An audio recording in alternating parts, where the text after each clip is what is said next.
Am I good to connect this or just leave it?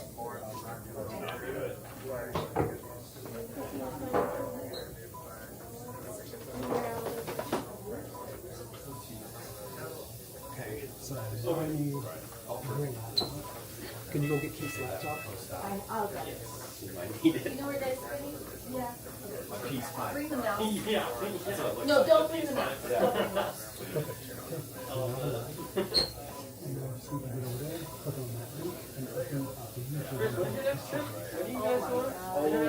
Oh, no. Is it a mouse? You guys did, Oh. No, yeah, we're going with McConaughey next Can I week. just use this mouse real quick? I'm gonna get you up there actually. Oh, yeah, for sure.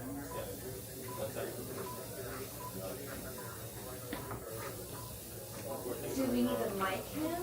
Or no? It's just the surgery that we're.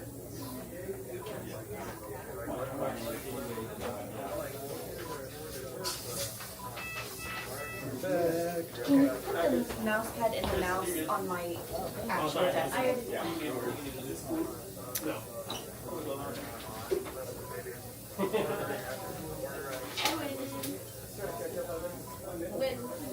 Is it really?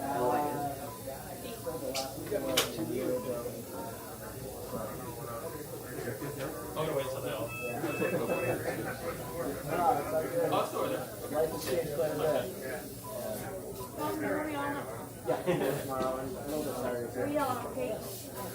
Yell at who? Arches tomorrow. Oh, all of that? It's pretty I'll awesome. let whatever the blue is. Okay, How about you, Chris? that's yours. Let's go. Oh no, can I? Yeah, mouse? you're good. Yeah, good things. Thanks. Oh yeah, I like that implant. Oh, why is it?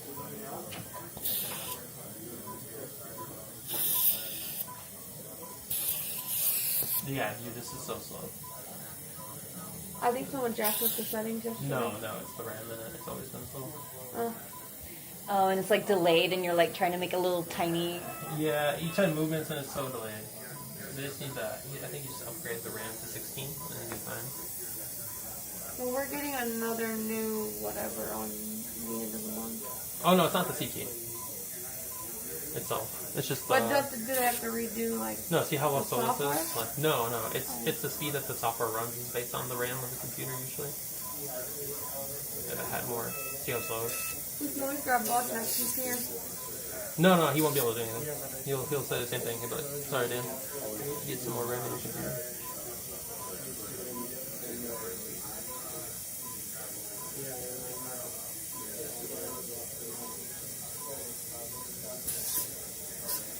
I don't know. No, it's fine. It's fine. I didn't draw blood yet. Just give me a heads up. Okay.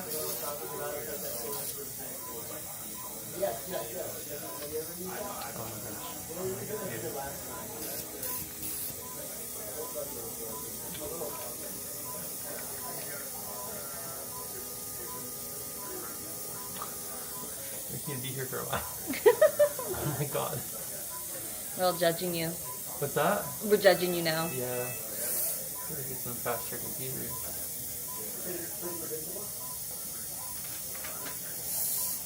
I swear it should not be like this. Because dude will do this in surgery and I would walk out if he took this long. Yeah, look at this. Dude. Look, pop, pop, pop, pop, pop. Like, Chris is like, hey man, why are we not starting? This stupid computer. Where is this getting live streamed? To YouTube. Oh, okay. Oh, is it live or is it just recorded? It's live right now, yeah. Oh, okay. Can they hear us? Mm-hmm. See. Are they like asking questions? Oh, I'm not monitoring comments, but yeah, maybe we should be. I'm just a camera person today. Yeah. So what's up, Kate? How's everything? Great. How Yeah. are you?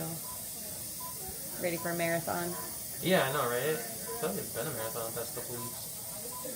He's like, I've been running one. Welcome. You want to join? Yeah. They're fun. It's fun with friends. You want to join this one with me? I've been running the last two alone. Yeah, it's only up in here. We'll join you this time. Tina just goes on vacation. That chick's crazy. What was she? Vegas, Nashville? Yeah. She was in Portugal. Nashville last weekend. One of her friend's birthdays. You're like, my friends have birthdays too. Yeah. She tried to come yesterday. Is this the demo? Yeah, you guys know how we're planning it? Yeah. So I use the Vatex software. It's actually really nice. You just throw implants on the CT, and there's so many different dimensions of views. This is why I have this software, and Dune has it, and a lot of people do. Very user friendly.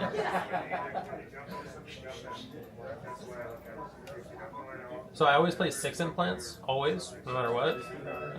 If you have room for 6, you place 6. 6 is better than 4. Yeah. Gives you a posterior support, right?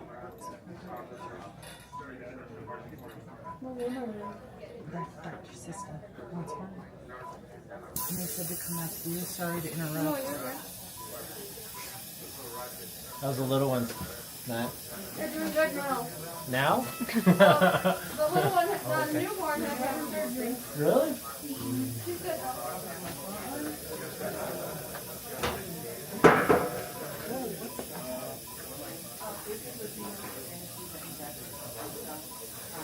The size of Brisky's ear.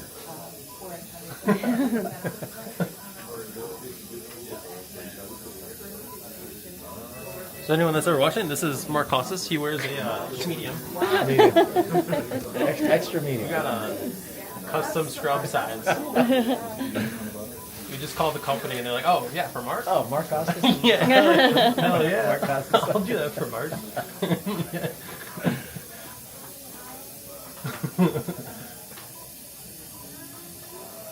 Like these old black scrubs are looking like they're vintage now. Nobody wear them anymore.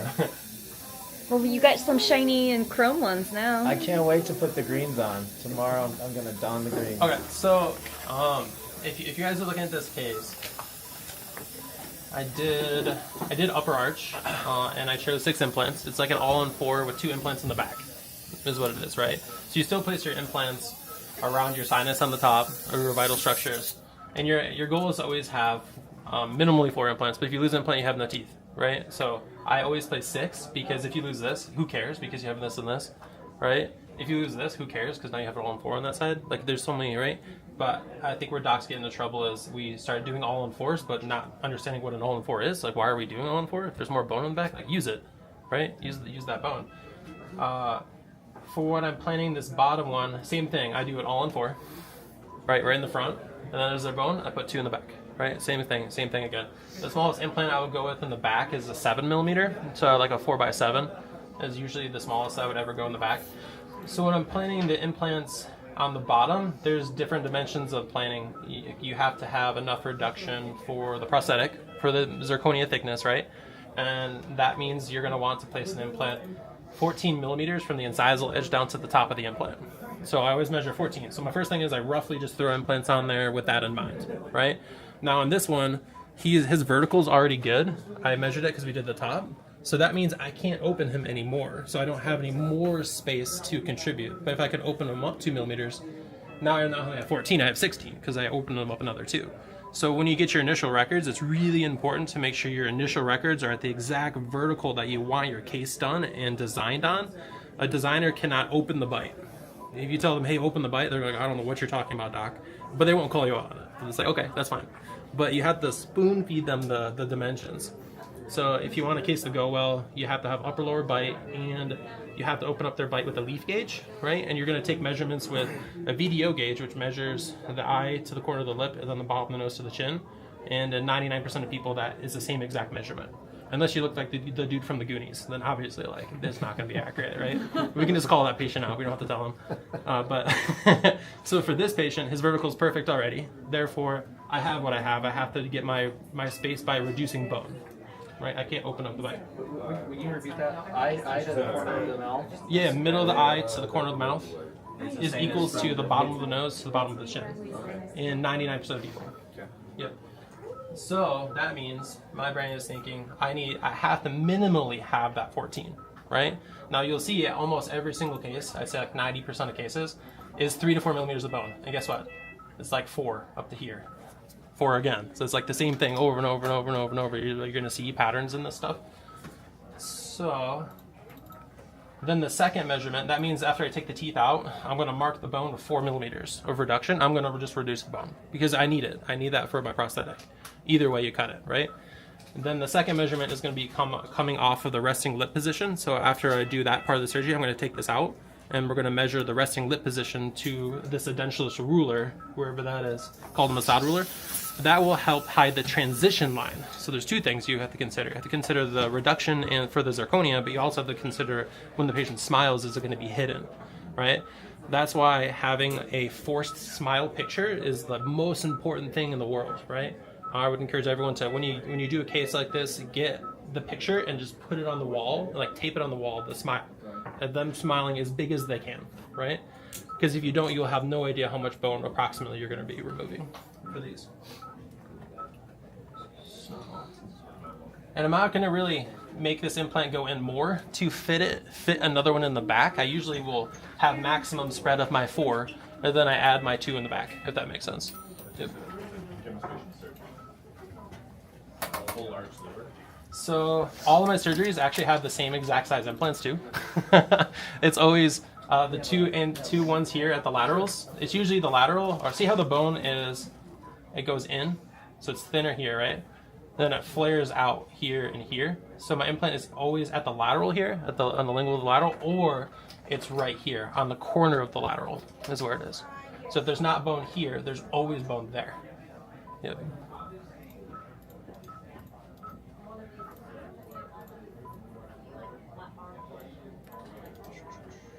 So the implant sizes I always use are 2 5x8s in the back. My distally angled implants are always 4 3x13, and my anterior implants are always 4x11.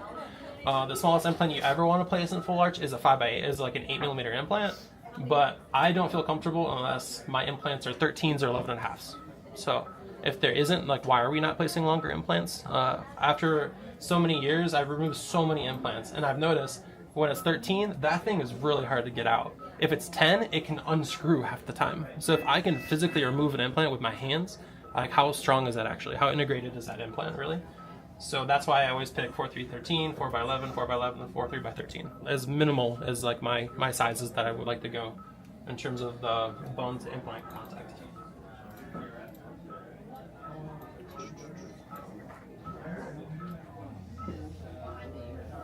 You said the posterior, what was the size of the femoral area? Oh, this one?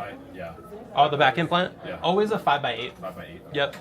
I think people get into trouble placing longer implants. Like, why would we need a 5x10? We don't really need that implant. Now we're just being risky, because what if that nerve is really below and now you're closer than you really thought? So I just err on the safe side, and I never place longer than a 10mm implant in the posterior. Never. Because if you do, the nerve is usually there. Or it's longer than the adjacent teeth roots. So you always want to place an implant that's the exact same length as the adjacent teeth roots, I'd say. Or full arch, I'd say it's always an 8, unless you have to upsize because you didn't get stability, right?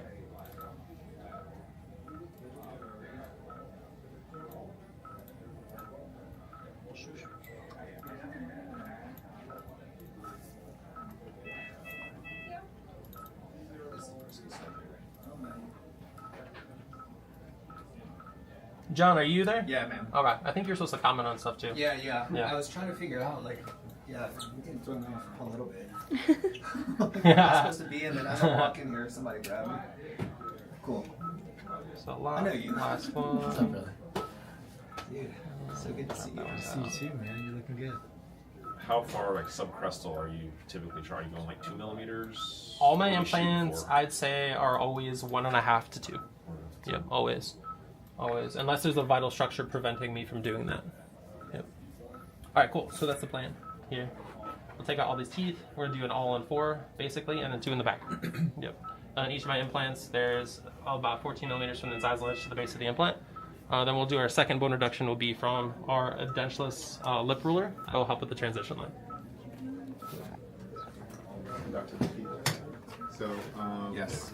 in school right now, we're learning like that it's like, I guess, best to put implants 2 to 3 millimeters above the crest of the bone. Above the crest of the bone? Yeah, no. Below? Below. What type of implant? Okay. What type of implant? That's what I was about to ask. Does it depend on the type of implant? Mm-hmm. Okay. Yeah. Because if you have an internal hex implant, internal hex implants are meant to be placed 1 below, because the micro gap does move. Like the internal connection is not solid enough where bacteria does leak around the connection and you lose bone around the implant. And the bone always remodels down to 1 millimeter. So you'll see every x-ray from a Zimmer or a Nobel or BioHorizons before they came out with their conical connection, or all these implants that have been replicated like 1,000 times. It's because you get bone loss because it's internal hex. But these implants are deep conical connection, which causes a cold weld or a Morse taper on the side of the implant. So by the time you place the implant in the connection, it's Morse tapered, it doesn't come out. So you're not going to get leakage around the connection. Thanks. That's another reason why I like a deep conical connection for an implant, is what I like. So those implants are, like Megagen has it, Neodent has it, BioHorizons now has it with their 1 connection conical implant. Han is an implant actually that has the deep conical as well. What other ones? There's a couple other random ones, but those are the main ones I'd say.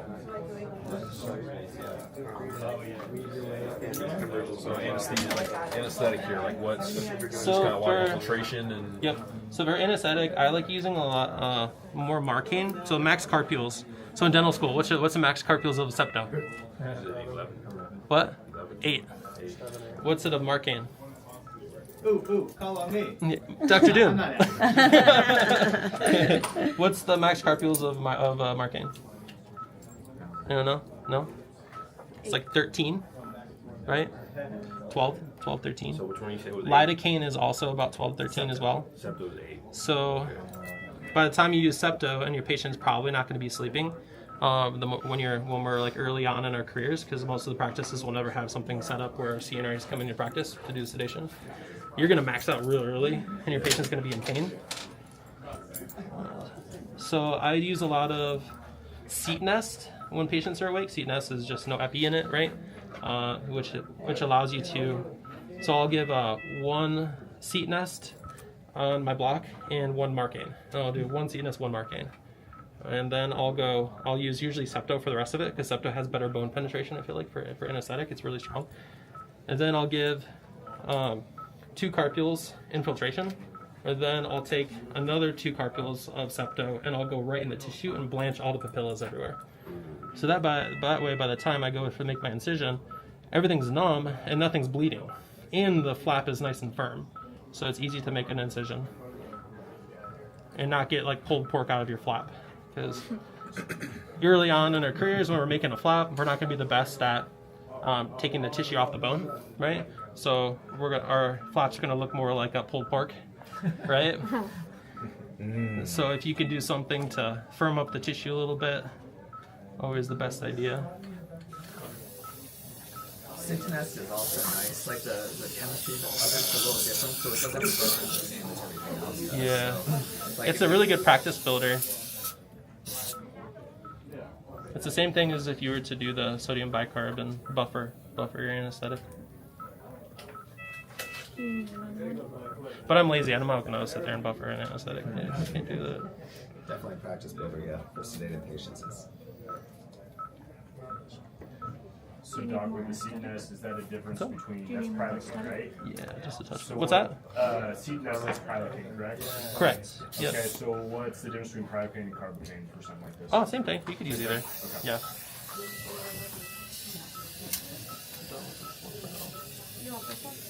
No, I'm good. I'm done. So that way I use 2 marking, I use 2 seat nest, and forceps. Is what I use. Yeah. Cool. So let's do. Huh? Taps. Thanks.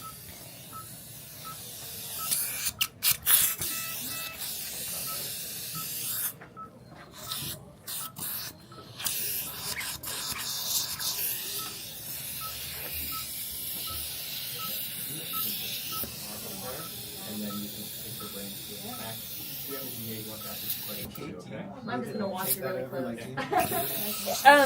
Yeah, if you want to, yeah, that'd be great.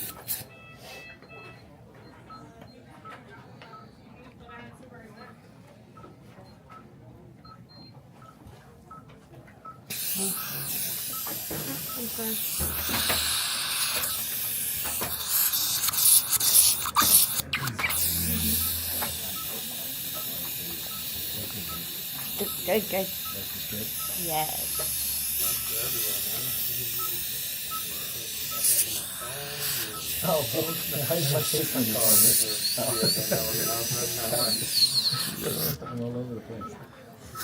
So now we're gonna place some like fiduciary markers. So we're gonna place something that's consistent from before the surgery and after the surgery. We're gonna place a screw in the back of the mandible here. That way it's a point of reference for the designer. Can you get me Xantha and the trio? Thank you.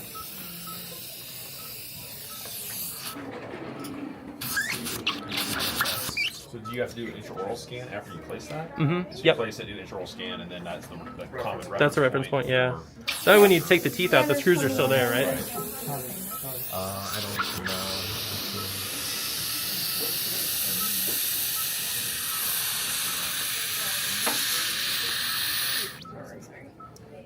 Risky, I don't know how this was set up yesterday because I set like Oh, actually. yesterday was like really nice. Was it the user? Possibly. It's very possible. I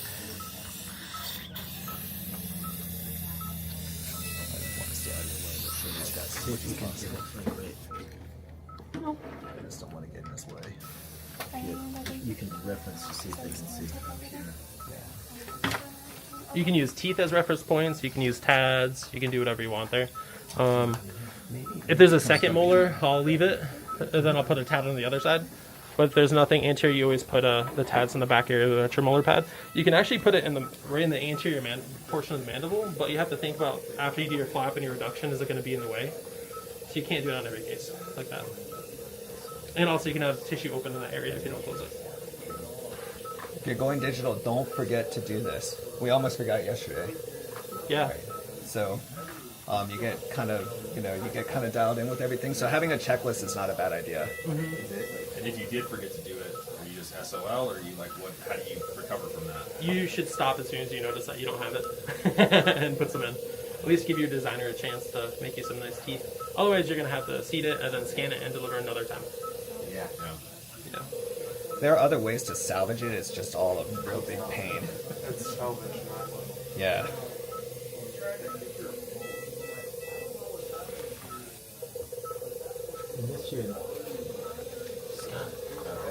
Okay, cool. There we go. There we go. And then this is my favorite instrument, is the boozer elevator.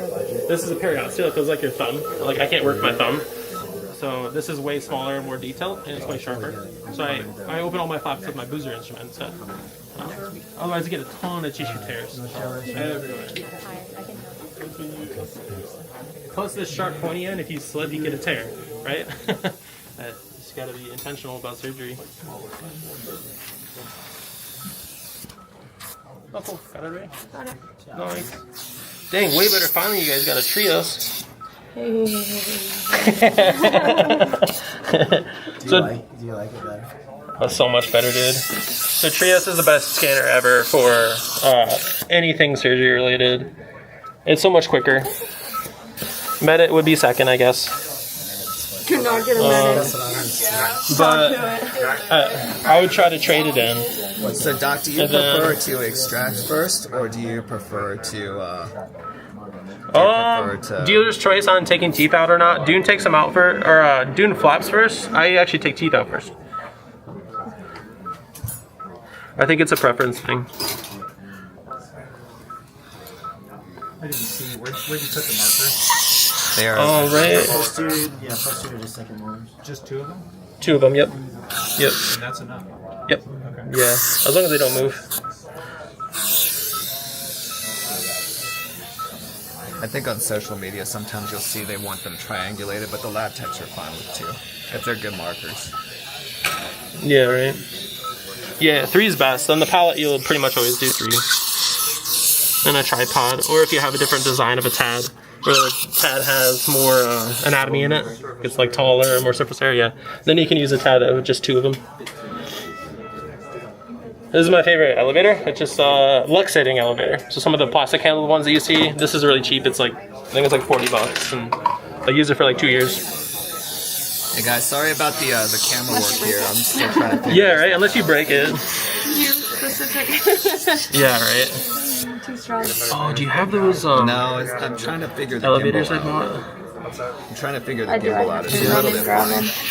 and I gotta angle it so I can kind of see what it's showing, I guess. My other favorite elevator is from Tatum Surgical. There's something called an Easy Out. They're like really sharp. It's like this, but like a knife at the tip of it. Like a whole set of them costs like $500, and you can retip them for $100. So you can send them all the instruments back in. They retip them to be sharp again for $100. It's pretty cool. But I wouldn't want to use that every day. I'll use it for like harder extractions or. I use this one, or I use the Tatum Easy Outs is what they're called. It's like a kit of periotomes that are really strong, just like this. Can you give an equipment list, or do you have something like that? Yeah, we do. Yep, Okay. It's on there.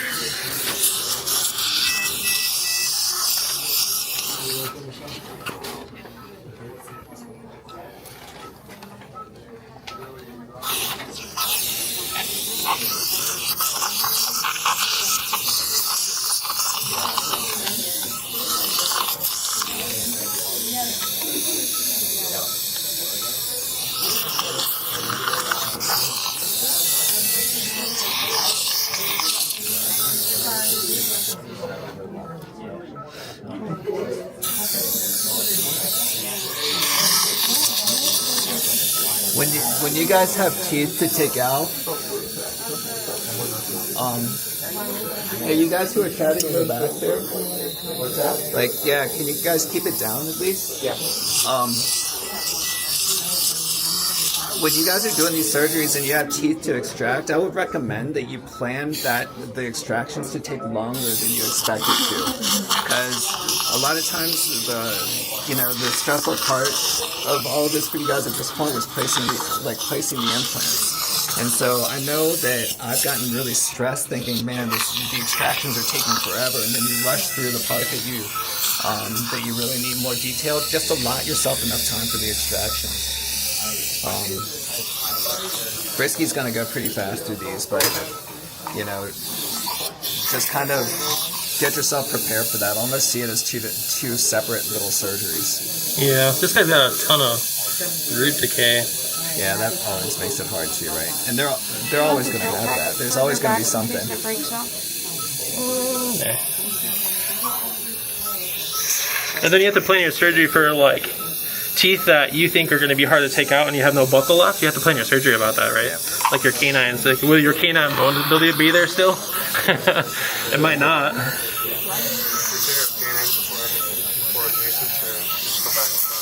What was that? Did you got canines prior to the adjacents, or? Depending on how big the tooth is. Yeah, good question.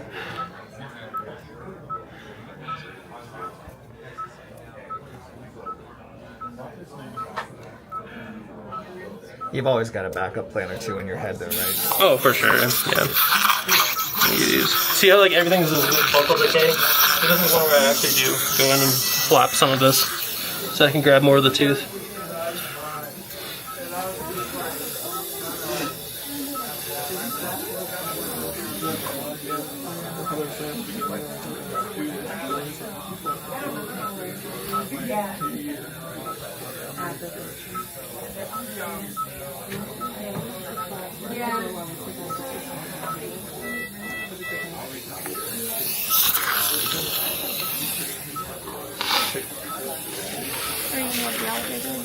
Yeah.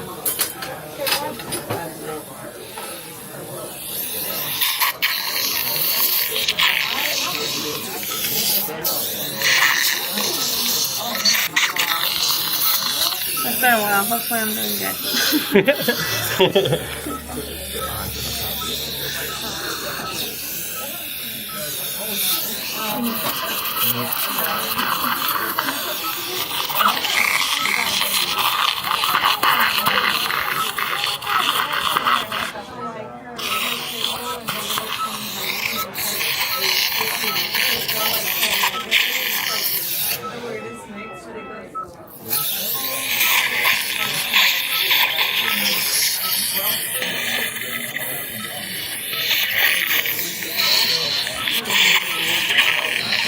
I actually sit usually when I do surgery.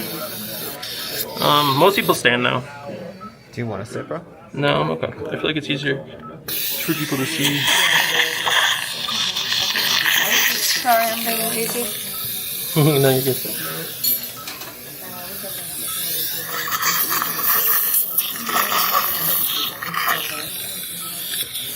So this is the part of implant placements that I didn't realize when I first started, was that you got to get a lot better at your extractions. So I personally hate doing extractions, but I mean you gotta do them, and you gotta do them well if you're gonna place your implants. It's hard to refer out an extraction and then bring them back for an implant. It doesn't happen For a full arch. Yeah, especially for a full arch. Yeah, like maybe get good at wisdom teeth, right? Yeah. Yeah.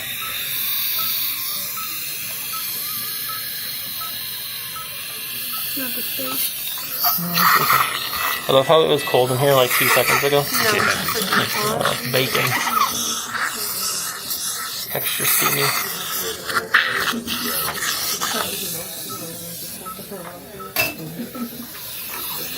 Okay, give me that back for a second. Oh, the, sorry, periosteal. Loser. That lingual. We're not doing much osseous here, are we? We're not doing much reduction on this one. About 4, 3 to 4.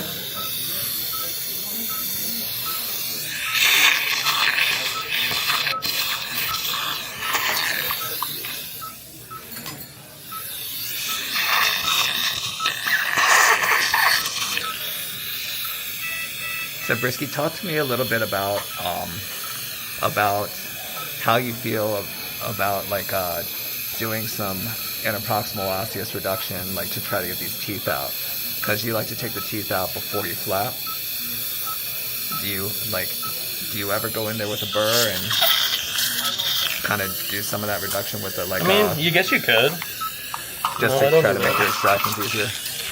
I mean, if I have a crap ton of reduction, sure, right? Yeah. I might ask you for that the sharper one.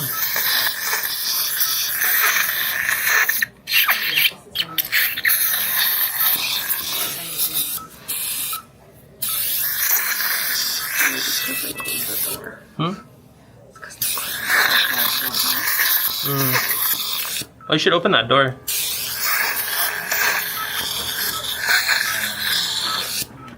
Stays a little cooler in here.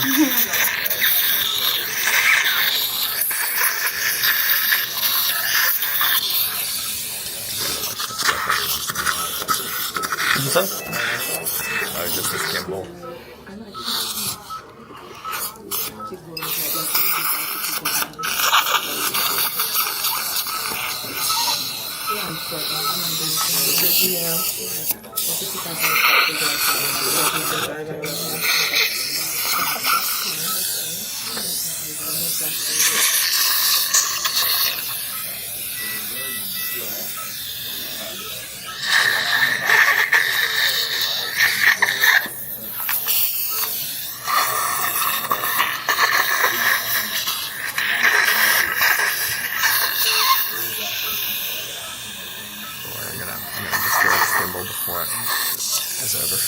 What'd you say? I'm gonna destroy this little gimbal before it's over. It's driving me crazy.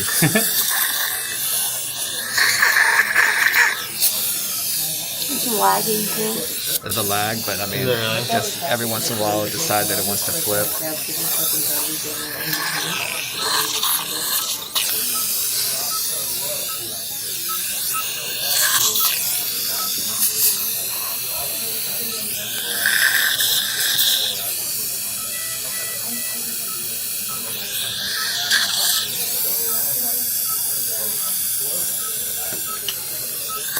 How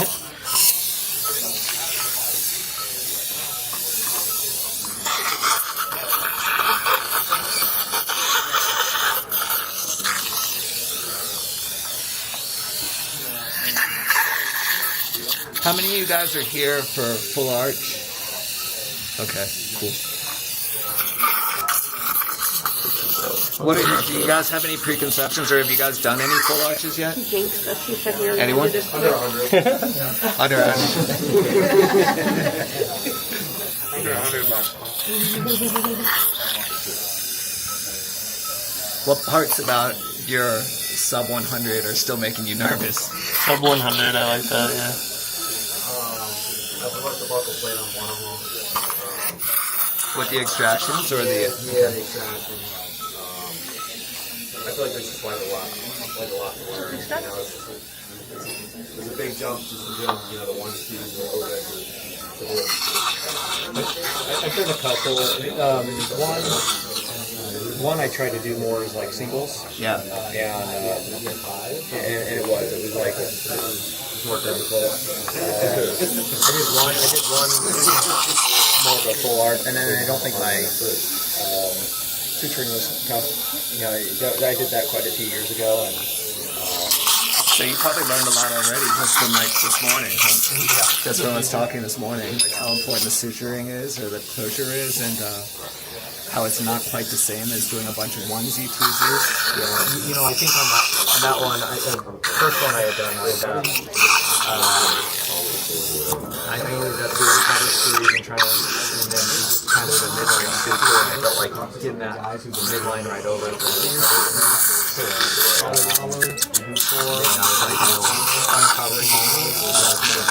Yeah, so you made it work pretty hard. Not doing a lot of cover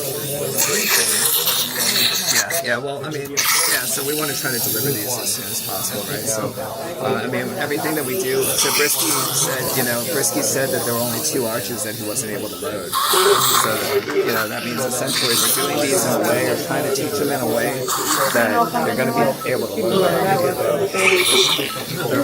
Can you do that again? I heard you were talking about the bone reduction for prosthetics. You mentioned 4 millimeters. So you'll see later after we get the teeth out, or after he gets the teeth out, he's going to use a little ruler that we use called a massage ruler, and it just measures how thick, like how tall the lip is. So the distance from the bone to a resting lip position, and you want to have that much space available for the restorative material. To hide the transition line? Sometimes. So it depends. In some places, you're doing it for the sake of the transition line. Like, you may only need 11 to 12 millimeters for a conservative restorative, but their smile line may not allow that. So then you have to decide, you know, are we going to do an FP1, or are we going to have to do more reduction and take it to 15 or 17 millimeters just so that you don't expose the transition line. So the massage ruler gives you a good idea of where you need to go to at minimum, so you're not under reducing. That measures from the vestibule to the bone to the end of the lip. From the bone. From the bone to the end of the lip. You guys have one here. Are you talking about the massage? Yeah, you're that's going the to see massage. on every single case. Every single case. Risky, did you talk about pulling teeth first versus flapping, and then the philosophy? Yeah. Then pulling teeth and then cutting the patellas out? Yeah, you can adjust on it if you want. Okay. You and I do things a little different. We do it differently. You get the same result. So you can pull teeth first and then flap. The benefits on that end are your anesthetic has longer to kick in, so the epinephrine has longer to kick in. Whereas there's more vasoconstriction, potentially less bleeding.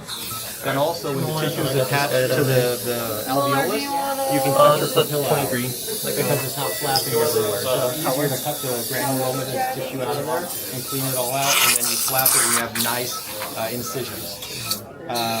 The pros of taking the teeth out first, the pros of flapping first and then pulling teeth is you can see fracturing occurring in the alveolus.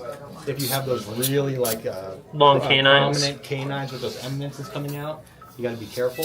Maybe visualizing it is going to say, okay, maybe I don't want to pull my canine, maybe I want to rebend it. maybe I want to socket shield it.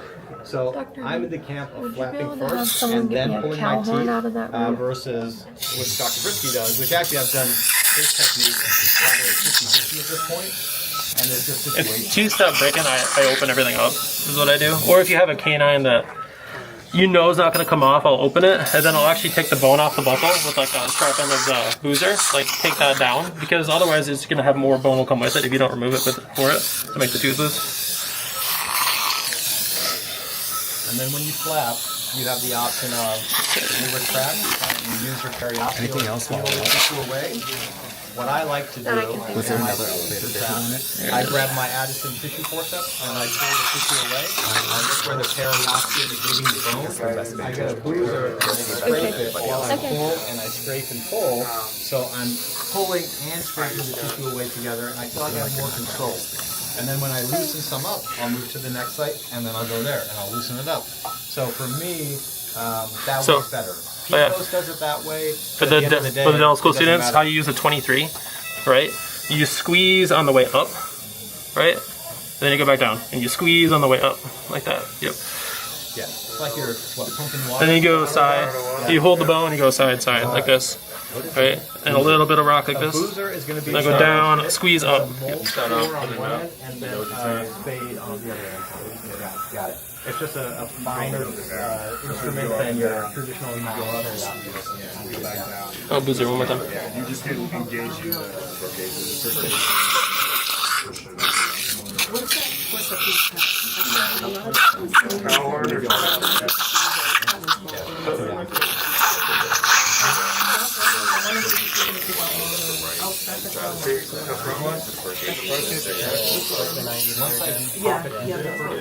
I go up and down, and sometimes if I can feel the tooth breaking, I'll actually break it.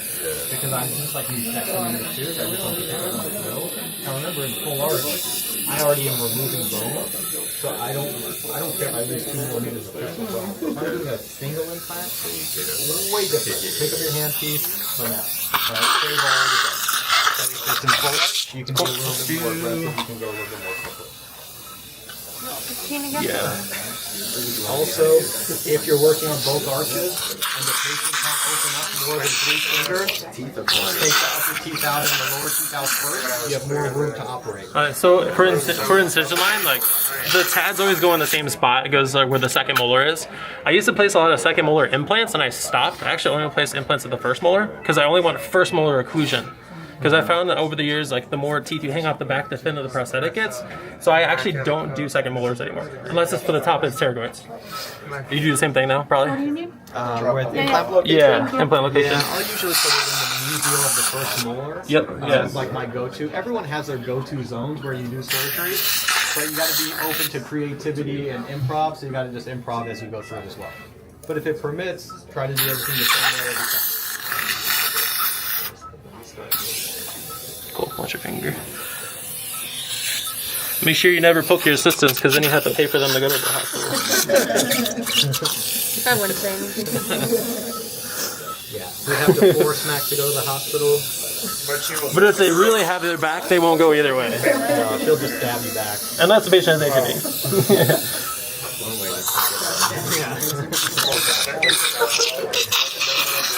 I actually clean up my sharps at the end of the surgery because I just really don't want them to poke themselves. I don't know why. I always have and always probably will. And usually when you have the surgery, you have a whole surgical table that comes over the patient. We're not doing it, so everyone can get close and personal. So feel free. You guys can get as close as you need to get a vantage point, or sometimes the camera and the TV are adequate. Second patient for observation is about 45 minutes out, so about an hour out from start time on the maxilla, and it'll be in another room, but we'll make that announcement in here as well. So never, when you make a flap, don't ever like make the entire flap over here, and then go to the other side because you'll tear it in between it. So do like 50% over here, then 50% over here, then 50%, then work its way down. Don't ever do one side. But when you have loops on, you're like only looking at that one area, then you get a tissue tear because you weren't paying attention to the tension on the other side of the flap. So always do it at the same time. Yeah, that's a difference that I recommend you do.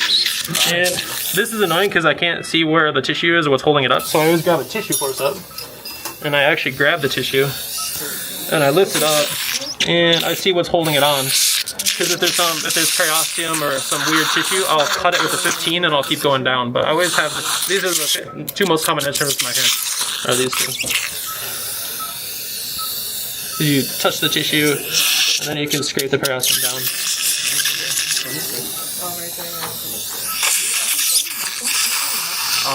Dr. Ahmed likes to work with his roots on, and there are a lot of docs that, like, everybody's got their preference. I personally have a really hard time doing this with my roots on because I lose perspective. Like, I lose, like, big picture perspective. Oh, no, you're good. And I actually can't. I have a hard time placing singles without with my roots on, too. Oh, no, I got it. You should try both. It's hard to get that kind of like that perspective, right? So everything may look perfect on X-ray, but yeah, I'm but you look at it relative to the rest I feel like I always am, right? range. So just try both.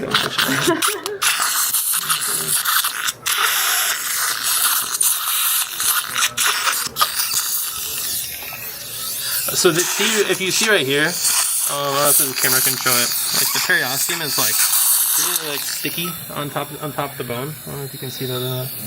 You give me a 15. And then it looks like my periosteum is kind of like attached to the bone and the tissue, so it's not clean. So what I do is I'll take a 15 and I'll cut that area right here. I'll go over with something sharp, and then I go underneath the periosteum again.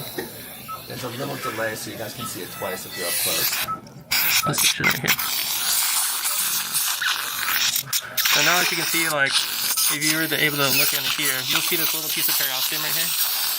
But then there's clean bone underneath it, but that's because I cut it with a 15. So I'm constantly finding areas that are not clean and then we're making them clean.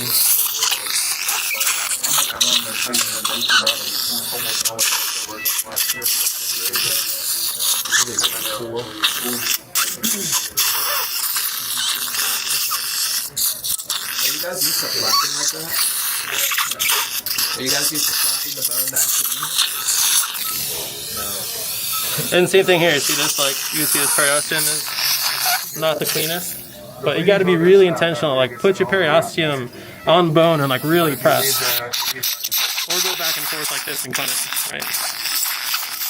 But you'll see some tissue is so thin and the bone's so thin that you literally have to, like, cut it off of the bone so it stays in one piece.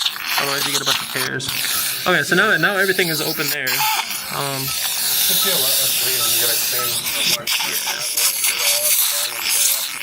When you uncover the mental nerve, only do it once the entire thing is open already, right? So you don't get tissue tear.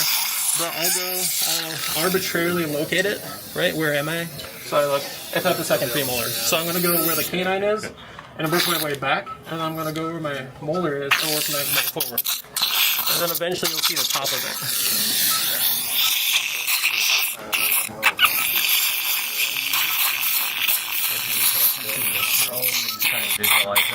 Yeah, but see how I'm like using my tissue force step? I'm not shoving my Minnesota down there. Because I don't know where my Minnesota's gonna go. But then if you give your Minnesota to your dental assistant, if they're not good, they'll put it on the mental nerve because you didn't tell them that you put it there, right? It's not their fault. You gotta tell people what you're doing.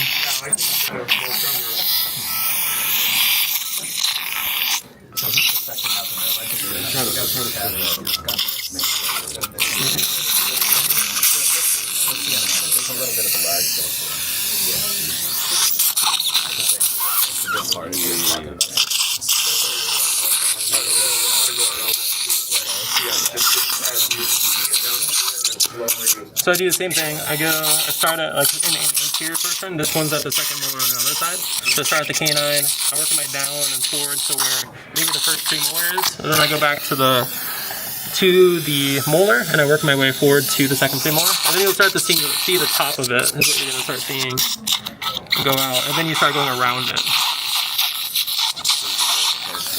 I don't like to pull it out, but I like to see the entire thing. I don't like to pull it out, like dissect it. I'll never really dissect it, but I will go around it, right? Alright, cool. So that's all open. And then I'll do lingual. Here I like grab the tissue, and then I move it off of the bone, like purposely, like that. So just be intentional. Now there is a really big artery down here in the midline, so I always want to identify like where is it. So for this one, where's this one? It's always midline. You're doing great. Way better than I was. I know. Like this one, look at this. It's like it looks like a shotgun. It's so big. It's a big hole. Man, you don't want to go down there. But that's really far down there. That is right down here. Right where the stuff is. You have to go beyond the apex of the implant to get that one. Right? That's really hard. But never place your implant midline. Okay. That's one thing I never do.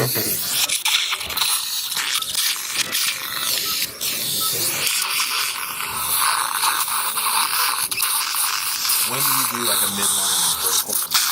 Never. Never? Never. There you go. I never have. Great question. I also don't do any vertical release things on the top either. Unless it's at the wisdom tooth area. Because then you have to suture it. And Further back. Like you are taking the incision further back. you get a Minnesota or something. Or like a suture. What's that, John? You are taking your incision line further distally though, right? To try to help release that. Right. So for the bottom, this one is at a second molar or a third molar. Right? It's not at a first molar. So I'd say most of the time it's at the wisdom tooth on the bottom and the wisdom tooth at the top. Alright, cool. So that's all done. So once you start suturing, you're going to be tempted to shorten your incision line, so you don't have to suture as much. But when you do it, it makes the reflection starting to turn out to be larger. Exactly. We're good. Let's use I just need some saline in here from the hand, please. Okay. Might not take Gotcha. the sutures, actually. Might not. But less likely. That's funny, man. Did she cut yours out? So now we're gonna remove the bone with this first, with the double action around here, and we're gonna save it and we're gonna put it back. Actually, almost forgot to mark the bone first.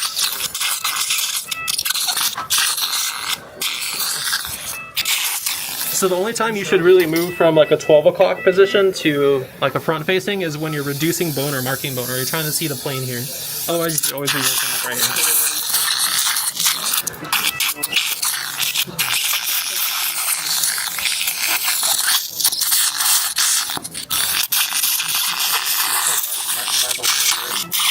I didn't yet, but I will. It's a surgical pencil. By surgical, we mean adult pencil. Lead-free surgical pencil. Lead-free, that's right.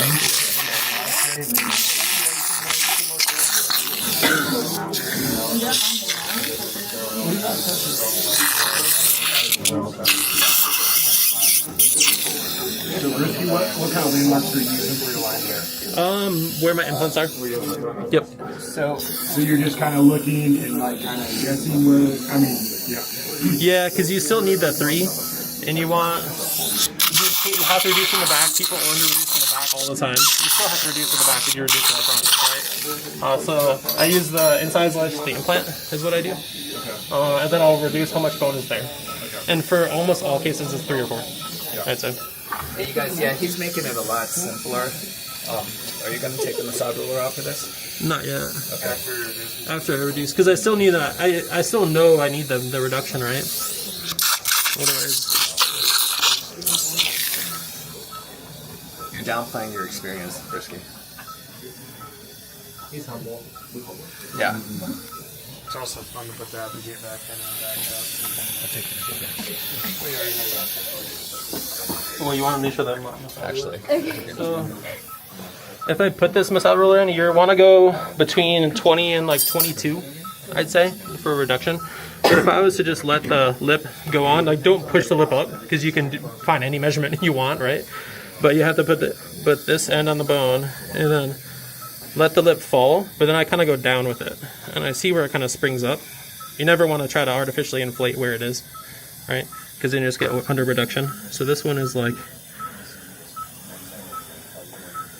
gosh, like 15, 16 almost, 16. So like 4 is 20 already, right? So it's already accurate. Oh yes, a pair of scissors. Thanks. I cut these things off. These things bother me so much because they'll get caught on your sutures later at the very end when you're suturing. And when stuff delays my suturing, I get really angry and I'm like, oh my god, I'm gonna throw this thing across the room. And it's like, yeah, right? Like, what is it even for? I don't even know.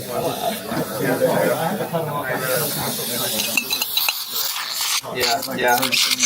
I will murder my scissors for that. So we have separate scissors for that. Remove the bone with the harvest the autogenous. If you have a thin rib, autogenous is going to be osteoinductive and osteoconductive, and you will grow a fat ton of bone. Okay? Yeah, a ton. And like save it in a place where it's like, okay, I have a huge defect or a thread or a complication, a really good regen site, and then use more of your autogenous right there and then lay on the bone.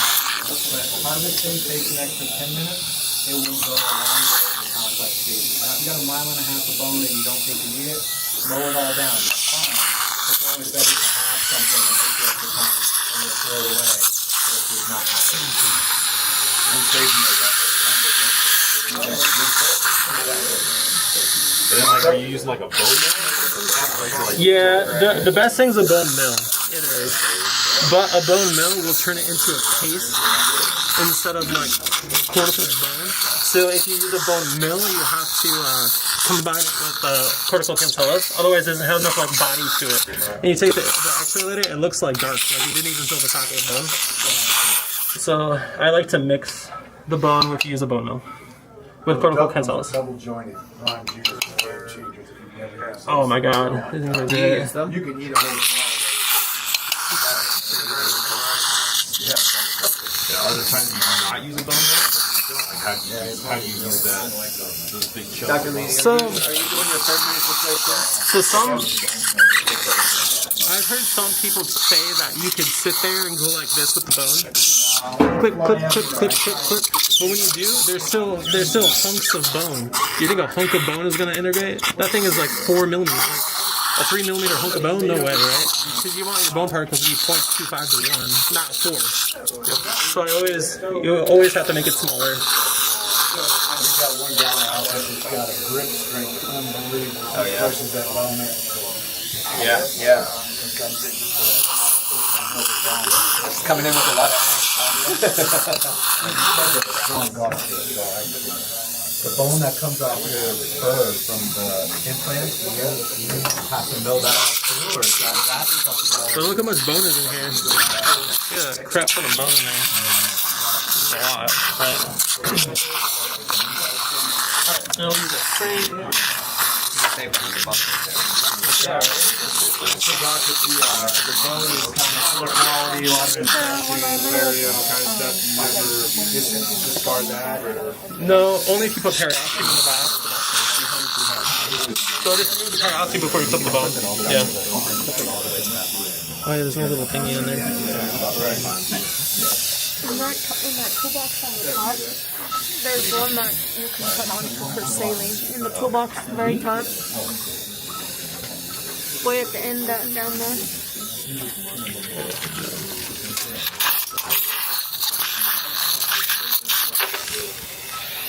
Make sure you get like a ceramic bar like this. It's about 10. It's on Amazon for like $10, and it's just it's ceramic, so the bone just like flies off with it.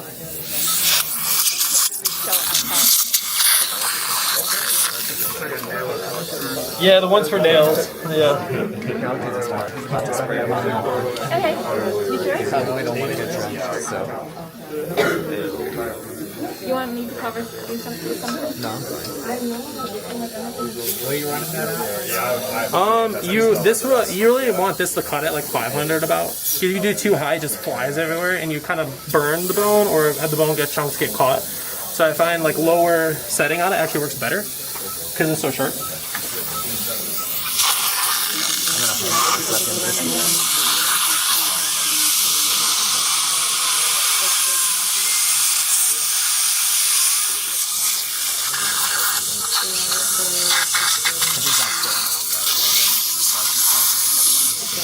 You're okay if I hug you, right?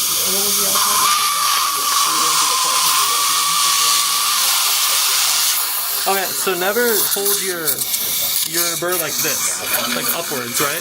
It always needs to be like perpendicular, because if you slip, it just goes down the bone, right? If you slip like this, it goes down or cuts tissue, right? So I always make it perpendicular with the bone like this.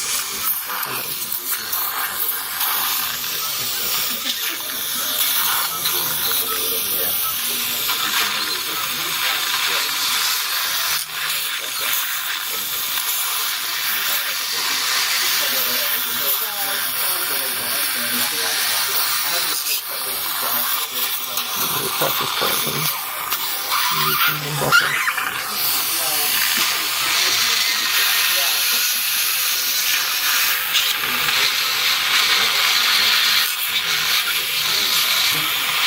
Hey Logan, you're downloading all this, right? This is basically what your safety's gonna be.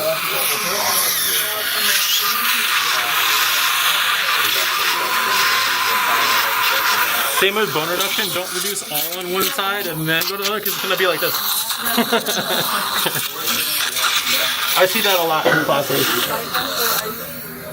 You ever do like depth cuts, like you do like a crown prep, or do you just kind of No, because my pencil mark is already even. I make it so it's even with the eyes.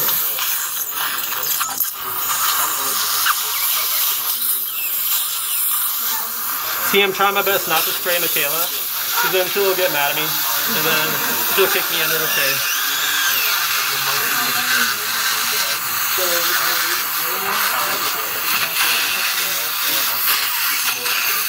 So you said you like running at 500? About.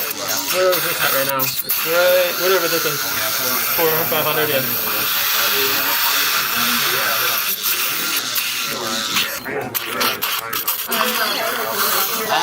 An's doing it. She's. Thanks.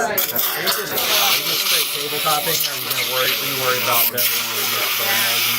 So, ooh, good question on that one. So, Hey guys, really good question. So, would you ever bevel the bone? I guess why, right? So, if you leave a sharp edge, what'll happen to that sharp edge?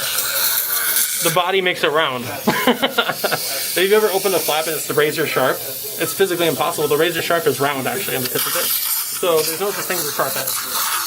Because the body just dissolves it. It's interesting. If you ever open up a sharp area later, it's rounded. It always is. So the only time you could remove it, you could do it for the periosteum, but I'd rather take a tissue forceps and take it off, because what if you just removed a millimeter of bone and you needed that millimeter of bone? Right? So I leave it, and then I just remove periosteum with tissue forceps. See. 1 second, sorry.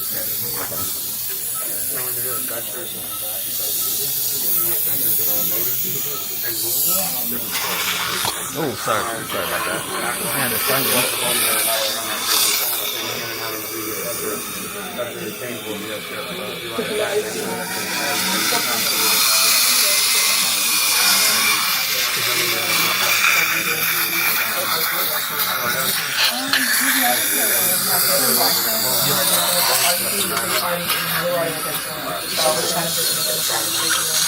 Will you always have a CRNA come in, or you run your own?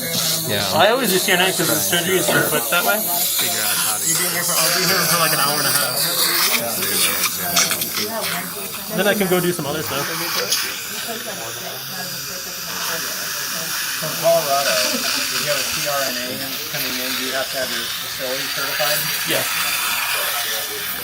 Oh, I see. All right. It's an easy process though, not like what you face. Like AED, a machine with capnography, right, and that sort of stuff. For all the reversal meds, an emergency plan, all that. You have to have that as your own. Yes, I have your own. Yep, you also have to have your own there.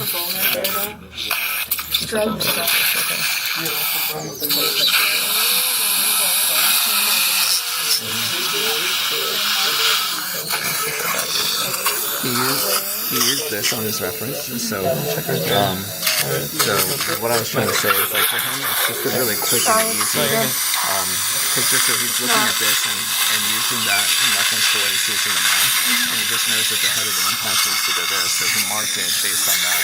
So basically, it went about 3 or 4 millimeters, and he just eyeballed it. But that's because he's done a lot of these. What would you recommend for physical damage? No. So we use that massage roller to try to figure out what the minimum amount is that you need. Oh, that is the movie. Okay. Yeah. Here, get that. Like, oh, he's done. Yeah, he goes, good morning.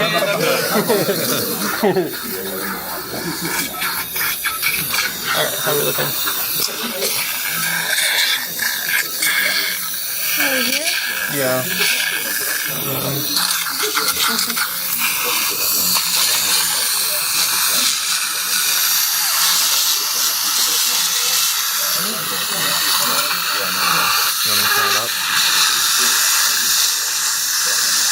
Is it reverse? Oh, can you put forward on it real quick? Forward down the direction of the thing. Here we go. That's fine. I was like, what? Yeah, because I can't do it.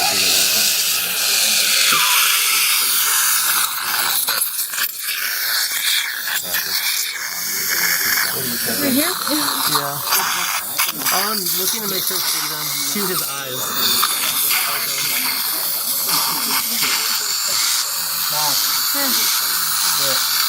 Oh no. So you guys notice how he's looking from the front now, and he's trying to keep everything level. When he's looking at things, he's kind of looking at it, and every once in a while he stops and just kind of gauge it. You do want to do that, especially for the upper, because you'll create a little cramp. The lab has a hard time not doing it.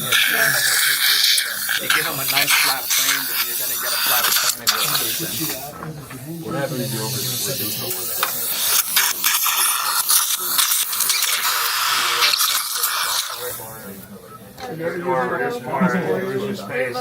Yeah, I mean, how much did you reduce by? Hopefully not that much. I mean, you know, if it's a millimeter, just go back and... It's always measure twice, cut once. You know, it's a lot easier to measure one time, just go like that, before I do that. There's the money shot. What's up, dude?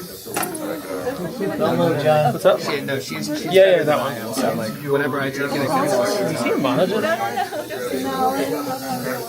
I think her You guys muscles have monojet with psychosis? Is it? You think? on my shoulders and jacked. John, scoot down a little bit.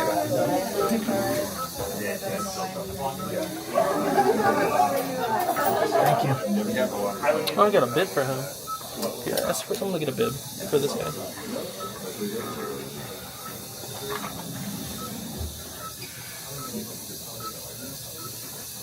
Okay, so I might as well mark the mental nerve while I'm here waiting.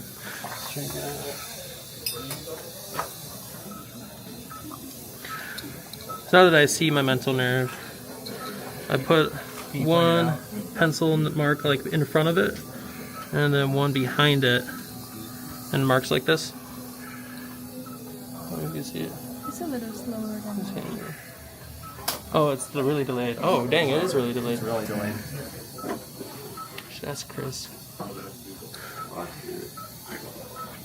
But one behind it and one in front of it, and then I color in the middle, so that way I know I don't go there. You were asking about over-reducing. The chance you over-reducing something is probably you're always going to issue reduce. Oh yeah, 100%. So can you grab that Minnesota off his chest real quick? Oh, yeah. Okay.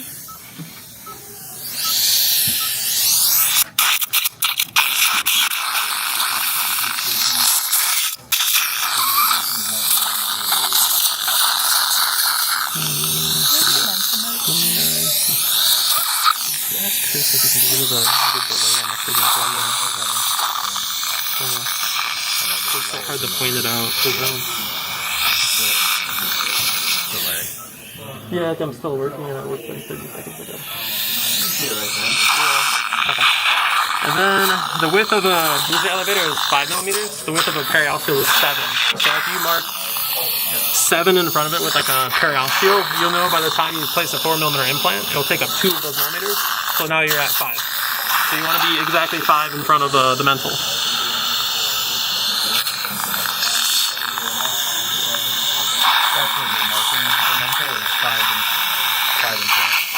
Yep, mark the 5 in front, and then you bring your implant to the top of the ridge on an angle.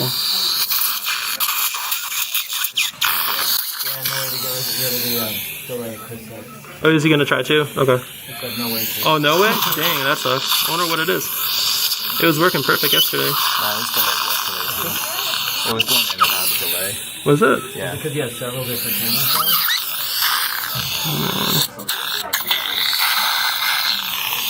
Like there was sometimes it was lagging and sometimes it wasn't. So just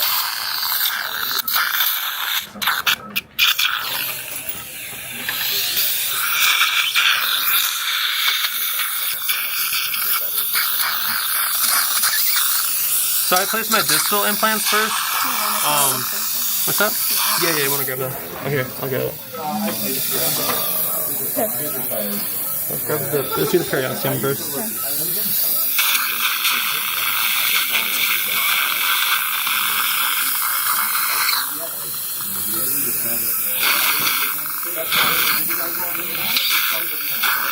So I'm just cleaning up the periosteum.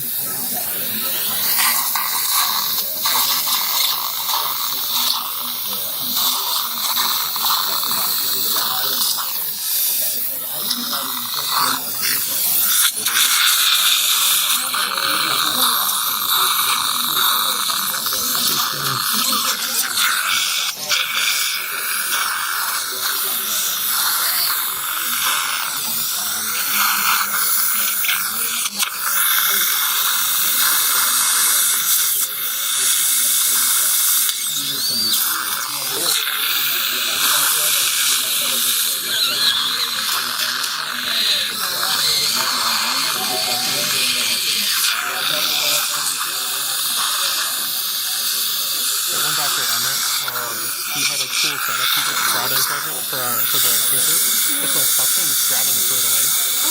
So I took a couple from him and then I'll hook it up to the surgery room in our practice. So that way we just, at the end of it, you don't have to shoot it online. Yeah. It'll be easier to not suck up lines at the end of the day. You know what I mean? I was like, what the heck is this question?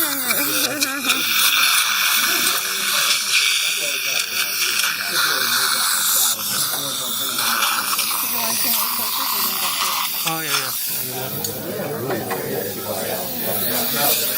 So this is Closest. Like Closest is hypochlorous acid. It's just a really, I don't use saline, and I definitely don't use Paradox. That's a better. Yeah. I buy it from Darby. Darby has big pump bottles, so I have a big pump bottle in the back of every room, and I put it in a cup.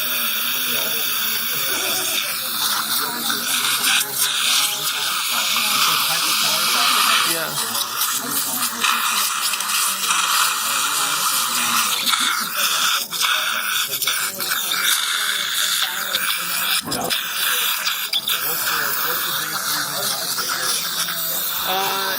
It'll inhibit bone healing.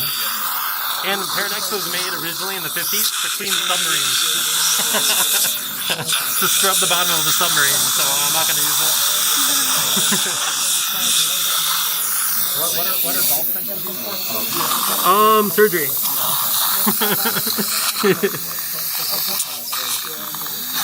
So I'm weird. I actually hold my handpiece like this. Don't do that. Use it like this. But for me, it's faster for me to punch a hole this way, and then it doesn't deviate me this way. But don't do that in the beginning. All right. So when we're placing an implant in the front, let's see here.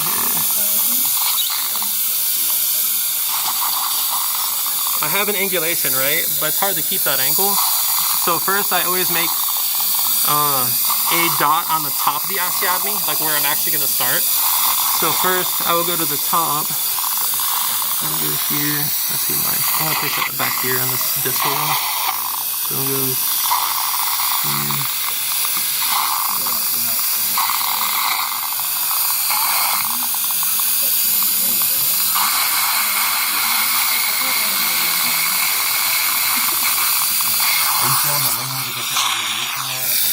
So right off the buckle, right now.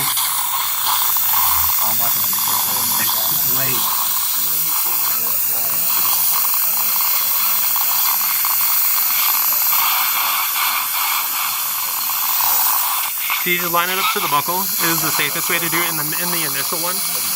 Because you want to end up where the buckle is, not where the lingual. Like if you have a plate there.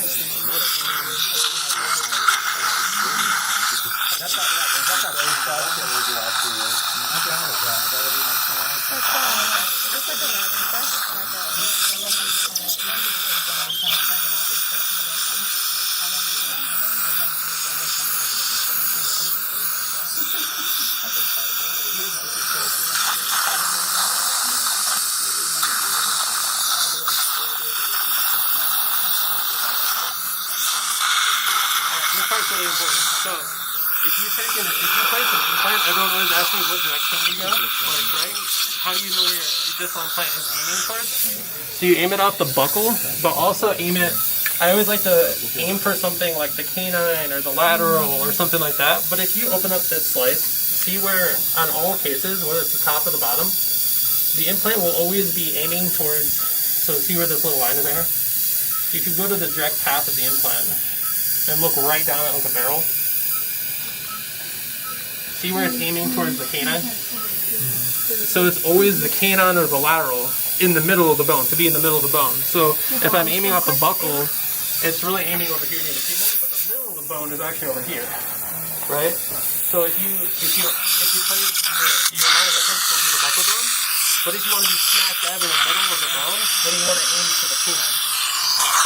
And then you'll always be in the center. It's interesting.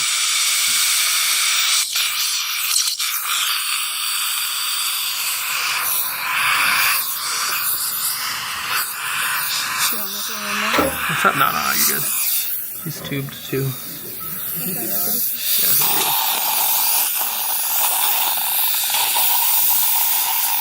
so if I want to be smack dab in the middle, you can line up to the middle, and then you can actually swing it to the canine after you're in the middle. But the safest way is to just aim off the buckle. But if you want to be smack dab in the middle, it's actually where the canine is when you're aiming.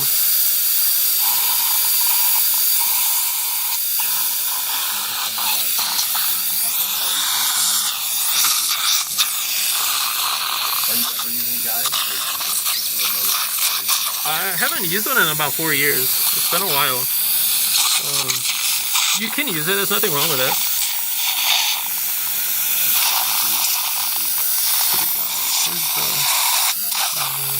Let's go.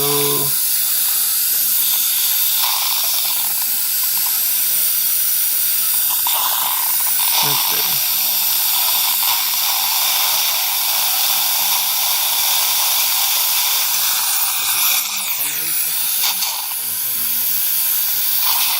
So first I use a lance, a 1.5mm lance. I get it from Blue Sky Bio. It's just really sharp. I like using something smaller. If you use a 2.0, a 2.0 is definitely bigger than a 1.5, right? So you can correct an angle easier going 1.5 than a 2 than you would be going from a 2 to a 2.5 or a 3, right? So you have more room for error in moving your osteotomy around. So I thought it was interesting that this year, like, I mean, of all of your, like, you play thousands of implants, but you're still concerned about your initial osteotomy. So it's trying to move osteotomy. So hard, yeah. Knows how hard it is.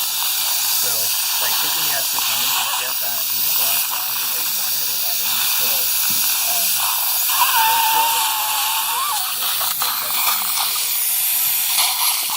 So I'm lining up to the buckle, going back to the top of the ridge again, going back to the buckle again, going to the top ridge again, and just visualize. You got to keep the same angle. You're marking all these things now. Yep, I already. It's on the bone right now.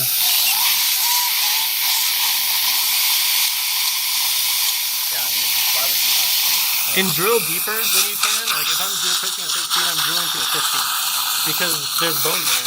And if you put an implant in and you reach the bottom of the 13, your implant's free. It's got a hard stop, so you can't go any further. So always drill deeper, no matter what. Unless obviously there's a vital stop somewhere.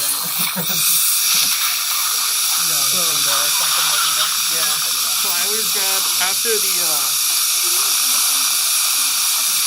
the 1.5, I stick the 2.0 lantern because this sharp point will fit in the opening of this sharp point. So now there's a hole, this sharp point will fit right into it. So it goes right in, right? You're not wobbling around. And then after this one goes in, This 2.0 will fit in the same hole as that, but it's actually slightly wider, so I'll go in with this one. So you're just being extremely detailed each time you go into an osteotomy that nothing's moving around, right? And then I'll put my 3.5 in after that. Same thing with immediate. I do 1.5 and then I do a 2.0 lance, because the tip of that lance will fit right into the osteotomy. If you've ever placed immediate and it bounces around the burr, like, oh god, what the hell? Well, you could have solved that problem with just put a sharper tip burr on it, right? But yeah, I want you guys to drill like this, right? But I actually hold mine like this. So I'll do it like this for now. I just find it easier and quicker.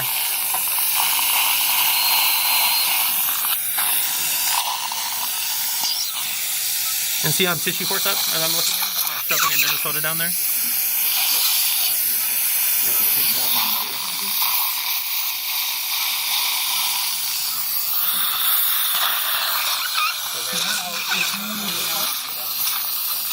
If you put an implant in, and if you look at the top of there's a good section like right there, and my hole is right here. If you want to move it around at all, you do it while the burr is upright like this, and just trace an outline. Move the osteotomy to where you want it on the top of the bone before you bring it down into the bone. So every time I do an osteotomy, I'll not only think about in the bone, but I think about the top of it. Each time I'll switch my burr, I'll go a little higher speed, I'll redefine exactly where I want to be on the top of the ridge, then I'll bring my burr back after that. So right here, I just go a little faster, I make a nice little outline exactly where I want my burr to be, and then it fits in that hole. So you can keep lingualizing or bring it more to the buckle or wherever direction you want. So that way you're just being really detailed every time.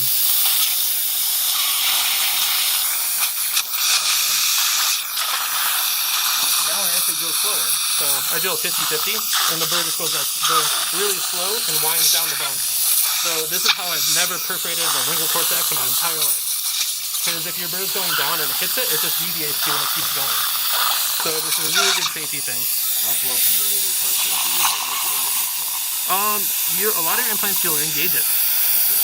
But the issue is make sure you never perforate it, right? And you can make sure you don't perforate it by drilling slower, right? It's a safety protocol. I do it still to this day. Because in the end of the day, most of us in this room are not oral surgeons, right? And if someone's going to look at my case, one of the last things you want to do is perforate a lingual cortex, right? Because that's something that's totally avoidable. And see how it just kind of goes right down? There. It goes right down. So you don't actually have to drill that. You don't even have to drill that. There's not that much pressure for a burr to do its work. And do the same thing on the other side. Start at the top of it. Yeah. Yep. Oh yeah, big time. So let's do this. Let me take off. Did you all notice where he went into? Alright, I'm gonna take this out just so it's suction the bone on my burr. Alright. What type of bone is this?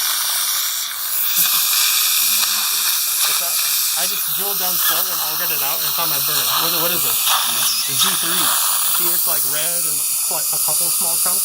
So I'm gonna undersize quite significantly. But if this came out and there's white bone on there, D1, oh man, you're drilling to your final burr for sure. But this is also why I drill slow.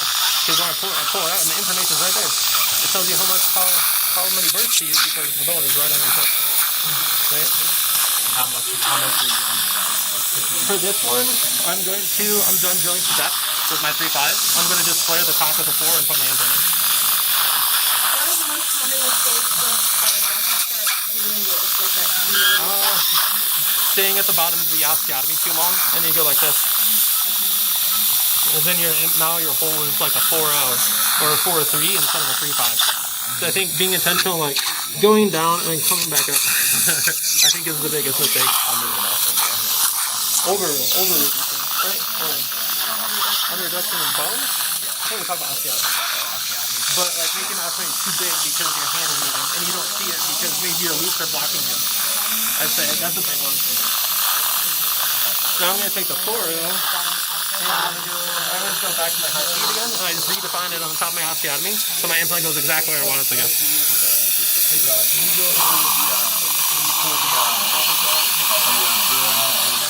There's bone on it, you want to Yeah, of course. Yep. So if you take this burr out and it's just white, then it's D1. If you take this burr out and there's just blood, it's D4. Now the tricky part is in between it, like D2 or D3. If you have chunks that in the entire burr well is full and it's slightly red, that's D2. But if you pull it out and there's like half full of chunks or like 3/4 the way of the thread full of chunks and there's blood, it's D3. So that's a little bit more tricky for D2, D3. But if D2 or D3, you're still going to undersize by 1, minimally. But if it's D1, you have to do it to your final length, otherwise your implant's never going to go down. And if it's D4, we probably shouldn't have even taken the 3/5 in there. We should have just taken the 2/0 and then put the implant right in. So in some cases, it even works with me in all of my cases, and I'll like push the 2/0 in, and then we'll put a 5x13 in after that. And there's still like 30 Newton centimeters on our implant. Like, oh my god. So we're still going to pull the actual test. Only with the 2/0. Okay. Yeah. With an alternator. It's just an implant. What's kind of your ideal torque for you? Is there anyone from Neo down here? Anybody from Neo there? Can you grab a D or one of the Neo down here? Oh, wait? Alright, while I'm waiting, I usually place those first, but I want to go these. We have time.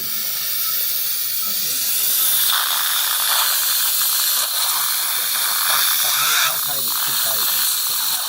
You can go as high as you want because the cortex isn't there anymore. Is that 2, 4, 3x13, 2, 4x11.5, 3, 5x8. Okay, so on a single though, if you got that cortex. Yep. Yeah. Well, if your implant is 1 millimeter below the cortex, then you have blood and you're fine. So the stability doesn't matter on these. Yeah. Maybe profile the bone a little bit. Yep. But good thing about neonatal, you have the profile bone. That's why another good thing about it. Yep. You just shove everything in there. Now for the anterior maxilla, there's a lot of ways you can aim. I aim off the buckle, right? Or if you want to be in the middle of the bone, you have to tackle the one below the buckle. So this one, if I aimed off just the buckle, you're like this, right? But the implant's actually, you want it to be in the center of the bone, right? So I'll have my first drill will be aimed off the buckle, so I know that I'm in bone, but I'm being safe. And then you can actually decrease the burr down to 50-50, and you can stand your burr up.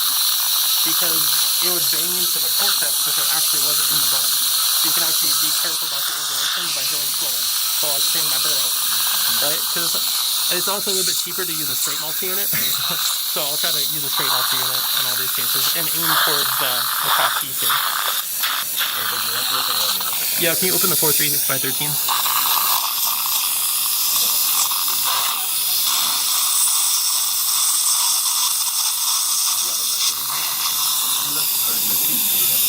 The record sheet?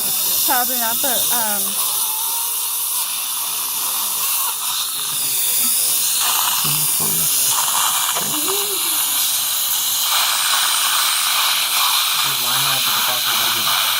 right now I'm only doing the top 2 millimeters.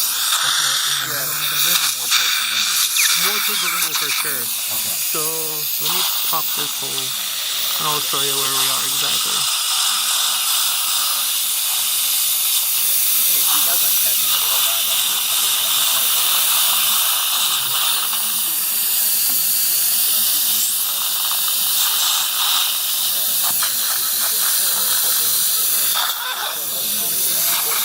Let me do that damage real quick. So if you, I don't know if I'm giving this a little bit more back and then we'll like,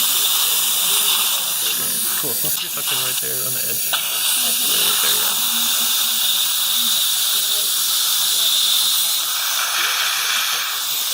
So if you see where that little hole is? Yeah. It's pretty lingual, right? Yeah, it's right on the border of the cortex and the bone. Yeah. Right where that border is where you want to put your bone. Yeah, right on the border. So you see that bright white cortex? Put it right on the edge of it. Good. Thank you. You're going slow. And the other thing, like, if you go slower, so I only went down like 7 or 8 millimeters with the 2.0, but the lance, which is a 1.5. So now I can stick this really thin one back in the osteotomy. And then if you go slower, your burr is just going to wind itself right down the bone. And you can also keep in mind where you are here, in this dimension. Right? So I could actually stand the burr up if I wanted to. And there's no way I'd be able to perforate the lingual cortex because the burr is going 50-50. So you can be really intentional about where you're going. And then I'll do the same thing for this one. You can go off the buckle to start if you want. You can always go off the buckle, or once you start drilling slower, you can aim, you can correct a little bit and go like right there. Okay. So high speed, you stop at like 5 millimeters. Yep. For the most part, yeah. Unless I'm changing where the implant is. Exactly. I raise my feedback up. But now I'm looking at my bow quite significantly, so I'm going to redefine where I am again at the top of the bow. So I'm going to make a hole, make sure that I'm still very lingualized again.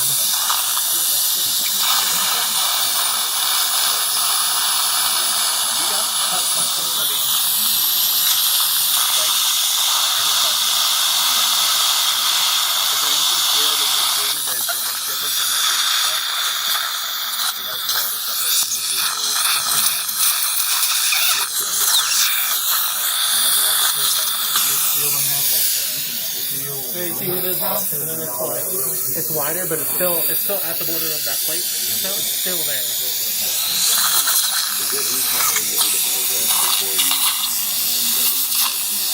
Before what? Oh no, never.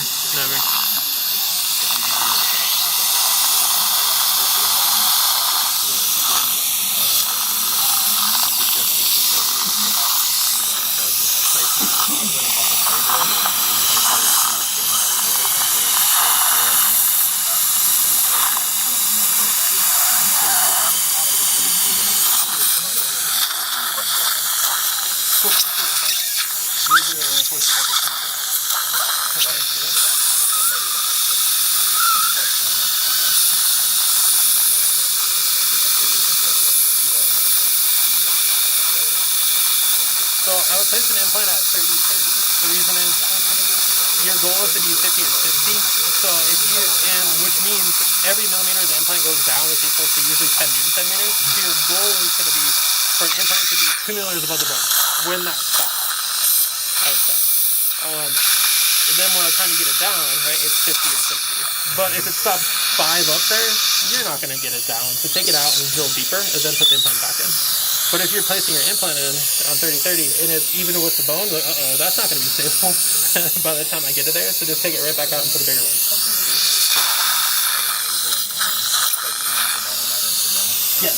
Yeah, that'd be perfect. This one's number 29, 28. Let's just call it 28.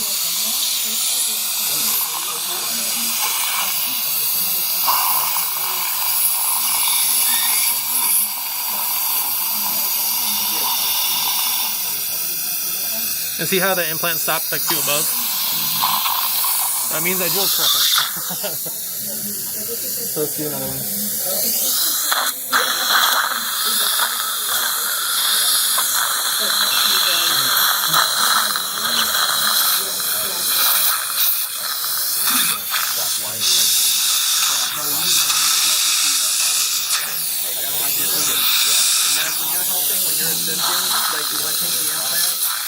You want to take the little tag, keep it clean, okay? Put the tooth number and then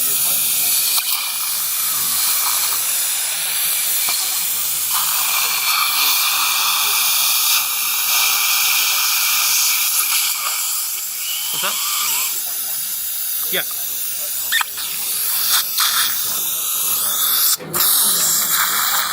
What you're also going to notice is implants just go in. It's pretty cool. So this looks like it's high, but it's literally just going to crank right up. The only time it doesn't crank in, is if it's like D1. There'll be a point where the implant is going in, and then it gets really hard to put it in, and you have to put muscle on it, and then you have to stop. Because you'll cause a cold weld in the implant, and then you can break some prosthetic parts. Use some section. who's left side, that way to make the whole thing.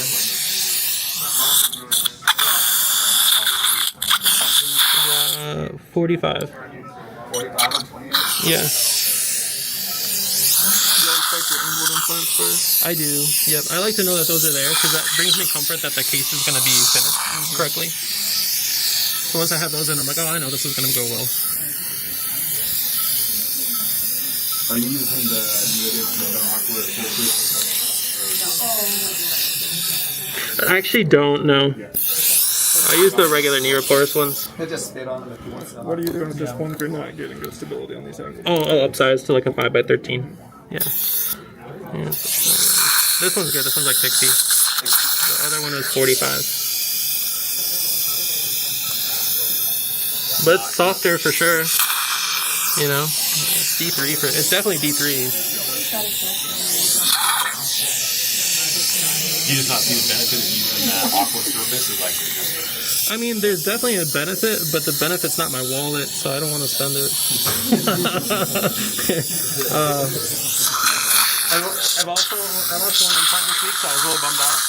But it was only my third implant out of like 200 weeks. So I don't think the aqua is that important.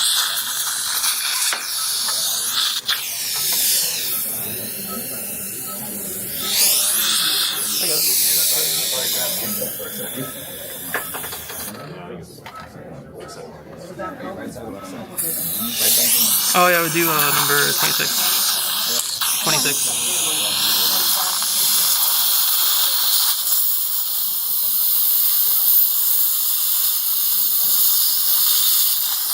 And next one. You see all they're all most of them are like 2 above. Yeah. It's because the bone density. You're understanding the bone density. Oh, sorry. Where you let the motor torque to? 30? Yeah. That stops there. Yep.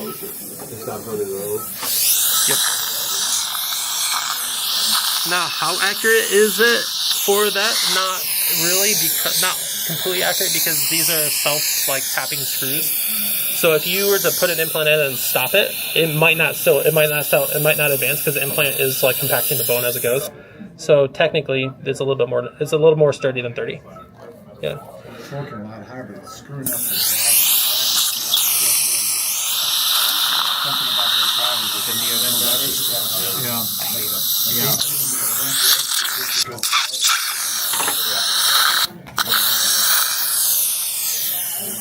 Well, they won't give them to you unless you tell them.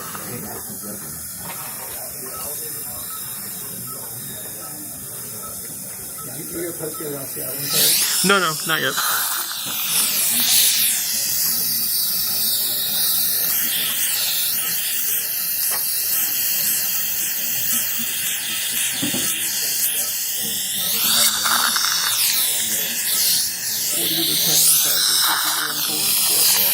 I always do 6. Always. Unless there's just no bone for it. So you got 1, 2 millimeter on the Yep. other side? Yeah, about 1 to 2. Yep. Yes, they're both. The 23 is 60 and the other one's 45. Cool, so now we have an all-in-4. Now I decide if there's bone back there, then I'll place the other 2. So you about 2 millimeters sub-custal there? Yep. Yeah, okay.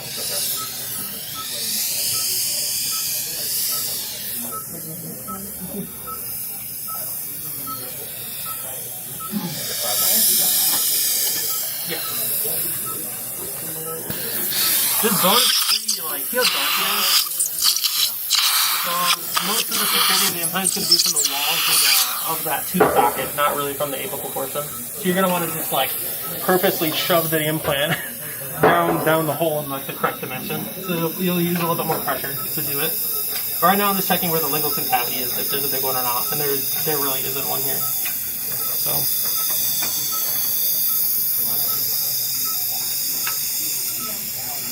I have a quick question, Dr. Bush. Are you kids going to have to do any bone profiling after the Correct, no bone profiling. Yeah. Because all this stuff is a biological shape, so it comes out of the bone narrow and gradual, like this, which is how we want to insert an implant too.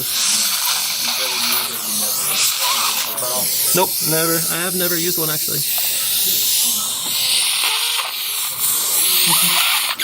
You have? Yeah.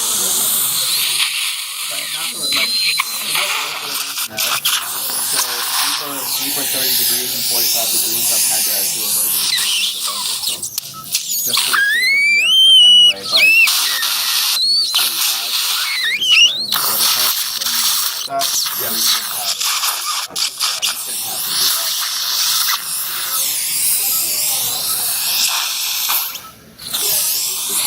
So you don't get good stability on these toes here. Yep. Still same thing, because my implants are still maximized with all in four. So it's still the same. Yeah, lots of different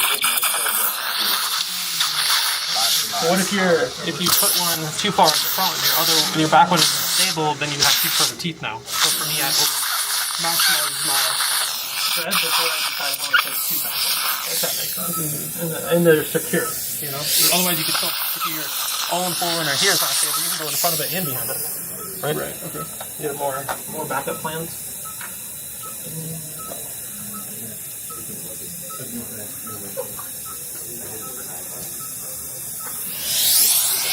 How did you find where you are for the first implant? Did you measure it? Because you lost all records where you measured from the last implant off? How did you... For these back ones? Yeah, like how did you know that? I am using the location of the distal root and how it's curved. Okay. So I would want, so for this one, my brain is thinking that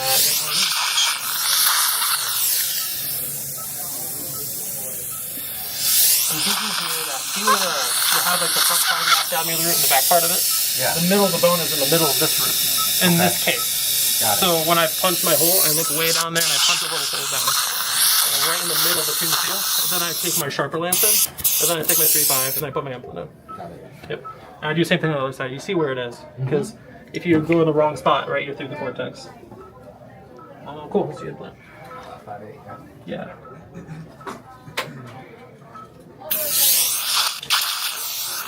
That little Bruce guy, like, Lance seems like it's sharp enough, but you'll bounce around with it enough that you get annoyed. Yeah, I just feel like it's too big.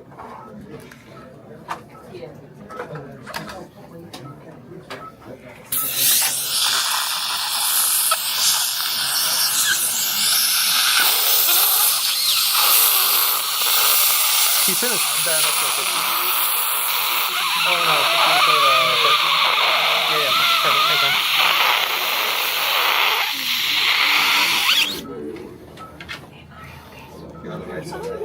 Yep. No, you guys are going to fucking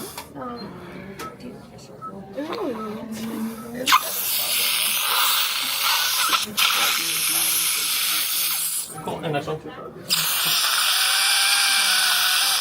When you're trying to like really push an implant into osteotomy, you know it's gonna bottom out before. If you're trying to wedge it between two tooths, it's gonna bottom out at 30. So I turn it up to 50. Otherwise, if it stops too early and there's not enough threads engaged, then the implant will just spin when you put a score print on it. So there's sometimes I'll put an implant down, and then it'll be like halfway up, like, ooh, maybe I should press it down further before I put a torque wrench on it. So it'll increase the speed, increase the torque, and then push it down further, and then put my torque wrench on it. So you don't lose your torque value, like too early on. That's a big one too that I see a lot.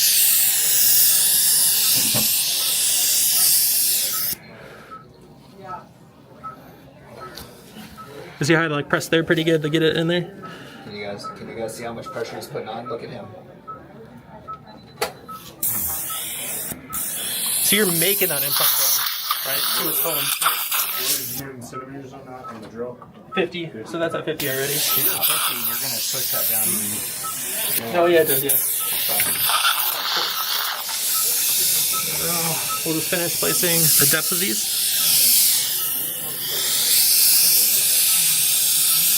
Guys, when you're doing these surgeries, have two assistants. Like, have two assistants. Almost like an ER, have your chair side and have a clean assistant. And have them doing all this stuff, recording everything, okay? Recording your anesthesia, recording your implant numbers.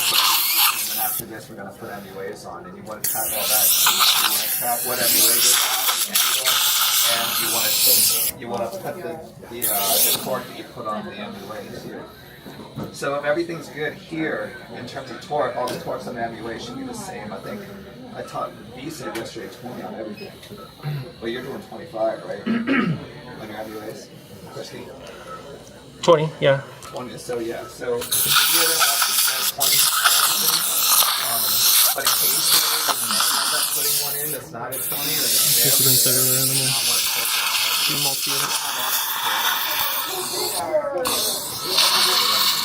What torque is saying, okay, that's too much, I'm going to go back in and drill. What's the max you go to? With this? With this? Not the emulator, but the implant itself. What's the max you go to? For the torque value, you won't be able to read it. Because, yeah, I mean, you won't be able to read it. Yeah, it'll go from like this, where it's like going and it's hard, to where you're like that. As soon as you have to like put any motion, like put some arm in it, you have to stop because you'll break. You could actually break a wrench off inside an implant. I have. I actually did it one time, twice in the surgery, and I was like, oh my! I changed all the drills out, all the pieces. I was like, oh my god, this is so freaking frustrating. I think you were with me for that one. Right? He's saying you need to stop not because of the surgery, but because of the torque is too high. You're literally breaking implants at that point. Okay, cool. So let's do multi. So if you had to guess what point that 30 was was at. 35, and then number 19 was 60. So if you had to guess where that was at, torque-wise, what would you say? Which one? Oh, if you're like over 100. You have your MUAs? You don't have them yet. 120, probably, by that time. I think we're waiting for Some good initial stability. 4 straights and 2 17s? Let's see. Probably this one is a straight.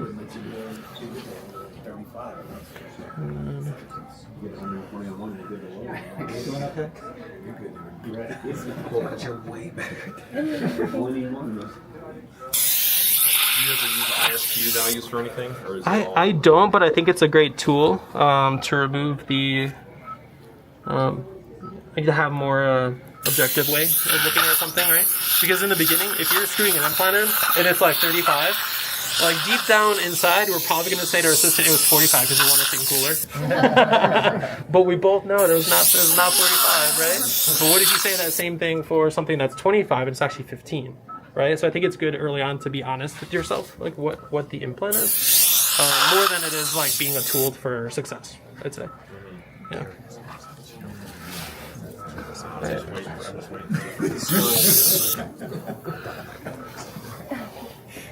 Hey, Bob, have you ever used that? 45, 15, 17. So make sure you guys get these. You want 17s in the front? These Probably. References. Yeah. They make a huge difference. And we'll do Yeah, they say they like there. that's what I was writing. Better. Yeah. Yeah. So let's do 4 17 2.5 and 2 straight 2.5. Because it's not your money, you're after the 17th. Yep. And that's just to check what MUA you're going to put on there? Yep, yeah, yep, just a little angle measure. I grabbed a little block, I bought a little block, and I put little tad fitting things in it, and I also put the screws for the tads in it. I just call it my tad kit. Yeah. What's up? Oh, Chris, you do blood? Yeah. Let's just do 6. 6. What about there's different sizes? Just heights. Just different heights. Yep. Is Mackie over there? Michaela! Okay. No, she's not busy. Oh, yeah, in that... Anyone have any questions yet about in anything? that gray Yeah. tab over there. Chris. Or what Yeah. What do you put in there? Chris. Oh, so what I put in this one are the these fit into the multi-units. So I put, it's just like a multi-unit, kind of like a fitting kit, so that way I keep all the sizes of the multi-units. So when I go to select multi-units, I have the fitting size. This is the driver for these screws, for these tads. And then I put the other 2 slots for these tads. There's little tad screws going there. So I just call it like a tad kit. Yeah. So it's my tads and multi-unit fittings. Can you tell us why you chose what you chose on the multi-units? Yeah, yep. I'll put the multi-units in. Oh, yeah, it doesn't matter. I'll help you out with this one.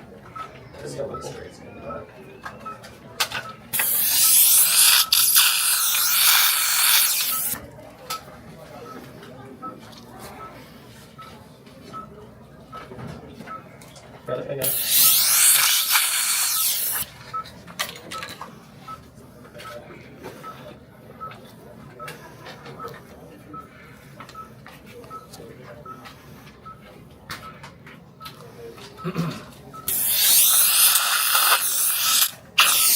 One of those drivers. Here,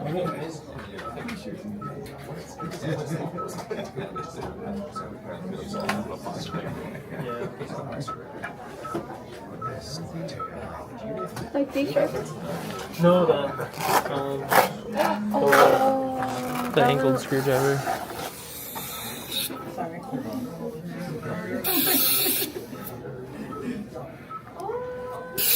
So for post-op, do you usually use the same as you would a typical implant, like chlorhexidine, typical pain management, and like an antibiotic? I always give amoxicillin, Right. and then Decadron, steroid, and ibuprofen, and tramadol. Okay. Is what I give.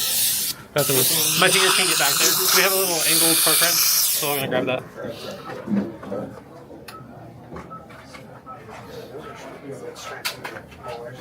Yep. I was just like, I thought they were right, but then I was like, they never come with handles. No, they really don't. I was like, Really? well, no, well, I thought it was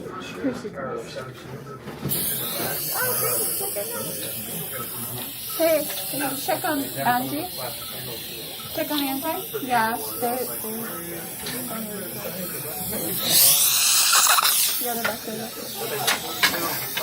You know what sucks?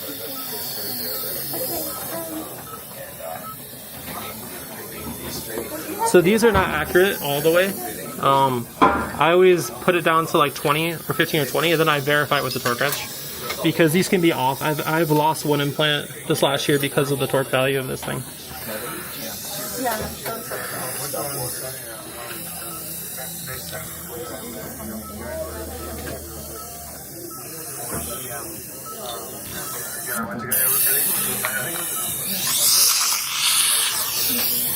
Oh, yeah, no,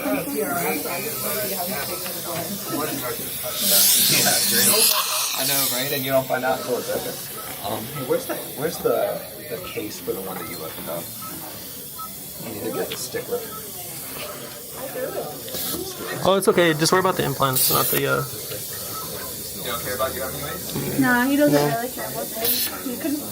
You can tell when you roll the stuff with him.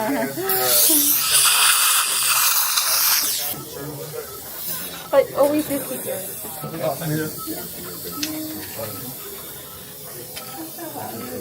You grab the torque wrench. You want the small one or the big one? Oh, that one's fine. One in there. The perfect? No. The angle. Right angles are in there.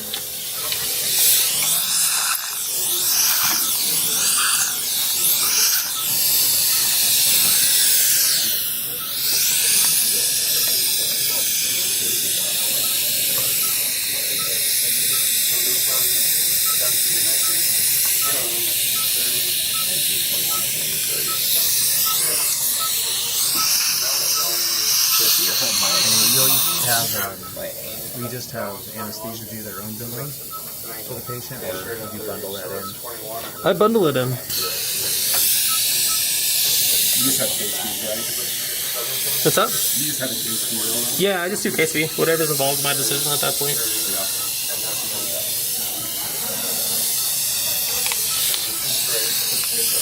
Oh, cool. So for these ones, if you look at these back two, they're actually flared a little bit out. They're not perpendicular to the ridge. Because if you keep it perpendicular to the ridge, there's no space for the tongue. So I make them about like 10 degrees, 15 degrees flared out from the center of the ridge. Because the teeth are not like this. The teeth are actually like this in the mouth. Right? The teeth aren't like this. Yeah. And then in the front, you want to be aiming towards just the cingulum of the adjacent teeth, really. So that was in. But a big issue is definitely placing them too far palpable or perpendicular, because you just block your patient's tongue, and they hate it. They feel like they have a bar of soap in their mouth, right? I don't want a bar of soap in my mouth either. So what's the point on the back molars? Yeah. Backs are actually straights too. When I place the implant, I'll usually like peek around and I'll move it a little bit to be exactly straights. Sometimes I also grab a 17 and I make it go forward buckle with a 17. And but if it's sometimes the back ones are a little bit more close to the ribs because more close to the crest because of the eye end on there. So sometimes the implant's higher. I'll go to 1.5 instead of a 2.5 or a 17. So it's not so like tall. You're giving more space for your prosthetic.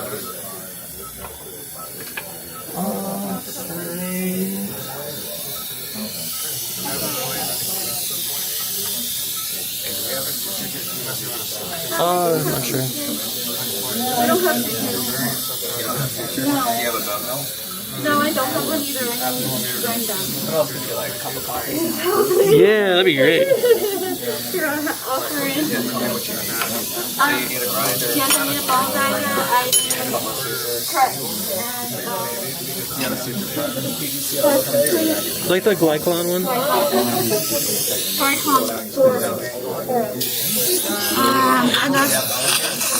No, can you get me bone? They didn't grab much. I don't think we got much of the setup. No. I just got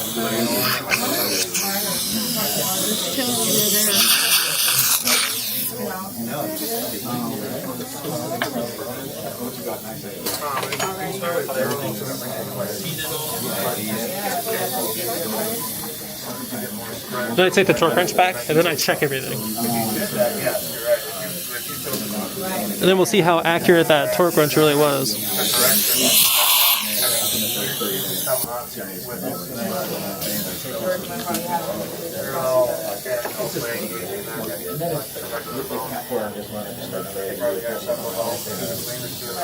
How are you deciding on your MUA height?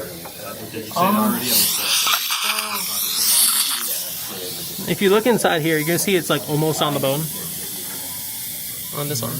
It's like literally almost on the bone. So you want the shortest one possible. I'd say if you place an implant 1.5 to 2 below, it's always a 2.5 for Newton.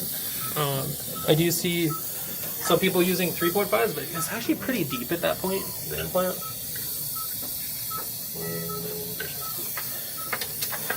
But I say I pretty much always use a 2.5. Yeah. Well, I wasn't sure what room I was going to. You guys need a done? Yep. Thank you. How do you know it's a Yeah, the back too. The back. Okay. Yeah, the back too. Yeah, that torque wrench is definitely not like what it was supposed to be.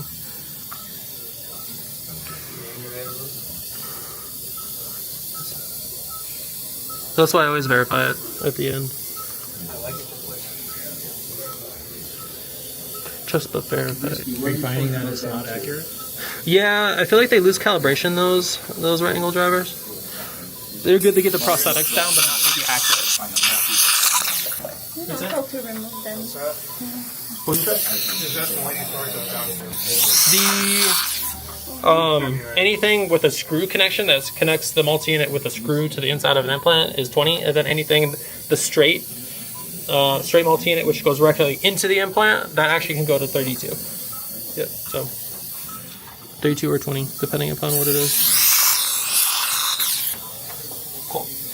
Let's do bone, let's grab bone, and let's grab ICAM refs. Sure.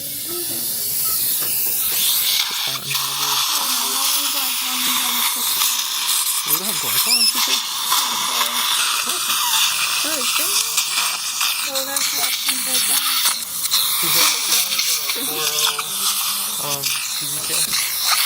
That's not good. What's that? Yeah. Oh, thanks, man. Appreciate you. What suture is that? PGCL. Risky. 12 pages? Did you grab mine? 14. We're looking for it still. Oh. Well, okay. Do we have gentamized? you want to use standard? Yeah, of course, always, yeah. Okay. Let's do a normal setup. Where you keep it? Is it in the You gotta grind this up. We got a lot of stuff to do. That's what you're trying to look for. The bone grinder? Don't have enough bone grinder. Okay, so let's look what we need. We need to get I'm gonna go grab it. bone grinder, Yep. antibiotic. We have bone graft. I want to grab another. And then the ICAM stuff. Okay. ICAM reps. I'll do that. Did you say you're mixing in gentamicin? With the...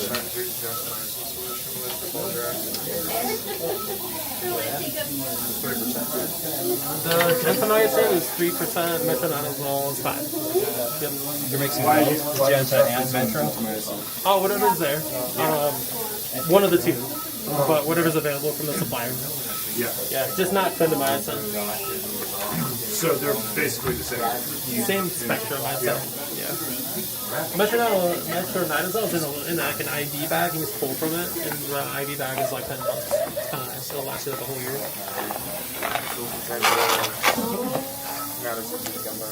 Yeah, gentamicin is not as easy to come by for sure. It's usually out from the supplier.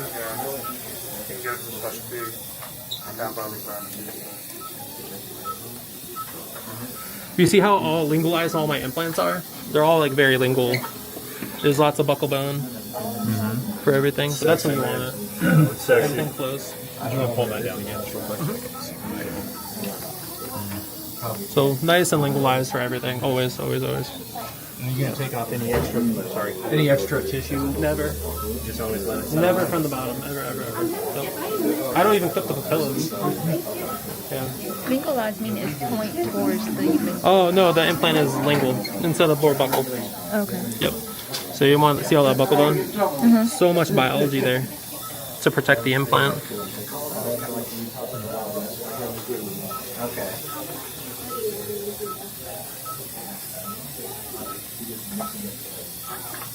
Did you use some PRF mixed in there? Only if it's dry. I'll toss some in there for the juice.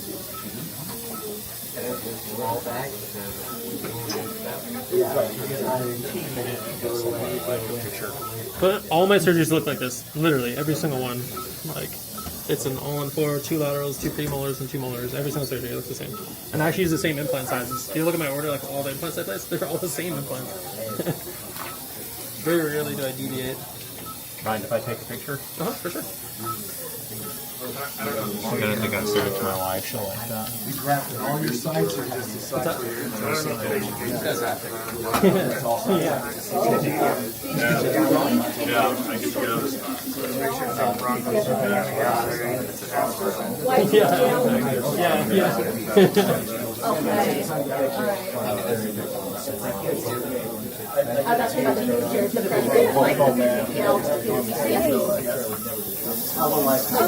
Oh, PTFE is not resorbable, so I never placed that. Can I use your wedge? You want to hold Okay, let me use one. Yeah. Hand up my hand. Can I go to the back? Yes, thank you so much, Emma. Oh, I can't. Oh, that's what he does. You do that first. Yeah, sure. I'll go with that. Really well, dude. So you're gonna are you gonna scan before you send it? Here, I can get another bowl. For ICAM, we can Stuff safe, right? Nope.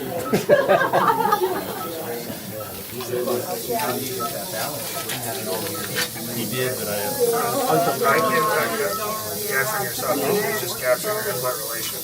Yeah. And then you're going to switch that to your scan bone. Are you going to get to go home before you go down to It's a matter of preference. Are you going to get to go home before you go down to North Carolina? Thank you. I mean, I'm not leaving until Wednesday. I'll be home Sunday. We took our plane here, so. I usually don't have as many hands. Well, actually, the whole team is coming out tomorrow with Leslie. We have a team building thing in Denver. Oh, really? So I will hop on. I flew the little plane here, fly the big plane home on Sunday. Crap. We just got a new plane, a bigger one. I need a new car. Can you help me out? Stop.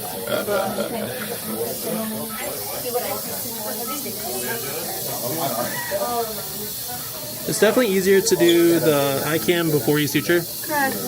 because you can tell it's actually hitting the top of the multi-unit. Because if you screw it down and it's not actually screwed down all the way, your prosthetic's not going to fit. Yeah, you'll hate your life for sure.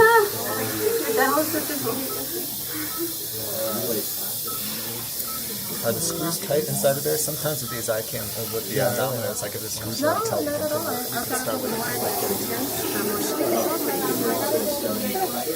You guys are too organized. I like to get the blood and mess instruments for a picture. You want one of those pictures where you sit on the floor with your scratch tabs, Yeah. and you're keeping them for 12 hours. So you like to save money when you can? That's true. The Blue Sky one? The Grammy's actually a really good one. Is it? Yeah. Talk to Voxel. Hey, while you're here,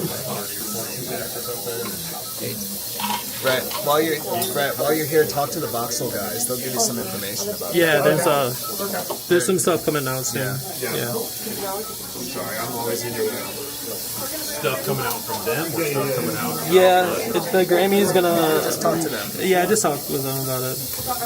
But right now, I like the ICAM. What's the ICAM for? It's very expensive. Yeah. It's $45. Is it really? Yeah. But the like micro mapper is not as accurate. It's just not. It is more annoying to use.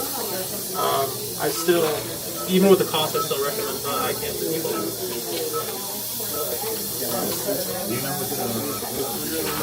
But the second best, I think, is going to be the Grammy soon. I'd say it's the second most accurate.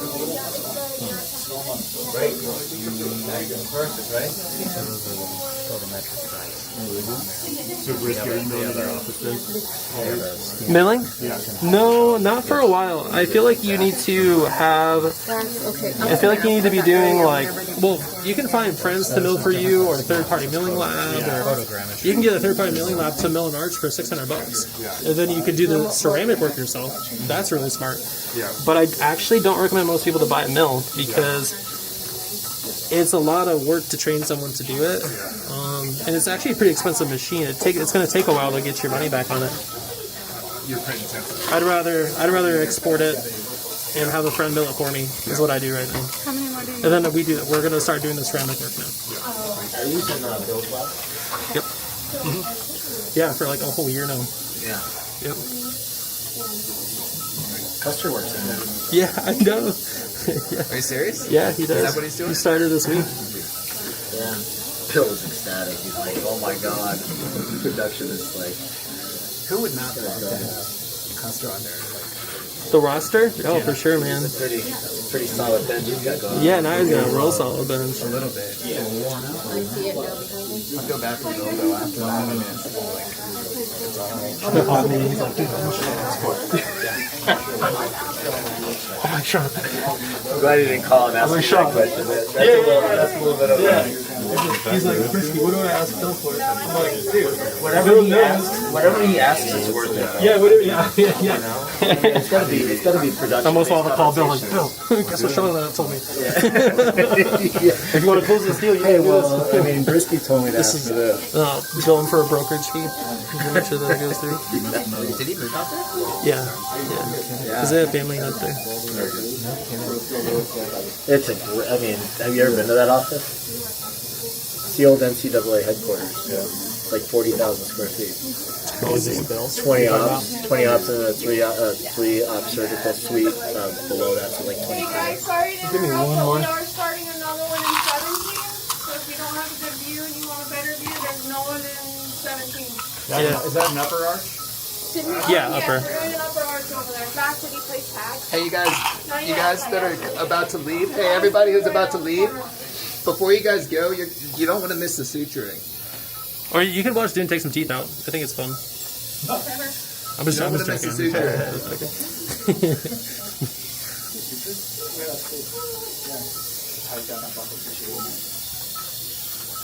Get ready. Cool. I got them all positioned right. And then, let me water or something. Where? Right here. I was gonna say it was Logan. What was the suture? I haven't run over yet. Yeah. Roller stuff. Yeah. He was good. Hey, look, can you help me? Just help me with this retraction right now so we can get this one. Risky, are you outsourcing your tests too? Sorry, are you guys printing those or? Oh yeah, we print everything in house. You'll see it. You'll see You're it this outsourcing. weekend. That's the biggest money saving portion. She's a temp maker. All right, there we go.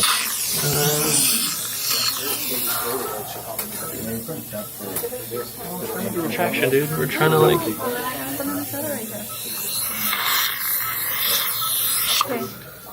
Are you outsourcing the design on that, or are you? Yeah. Oh yeah, for sure.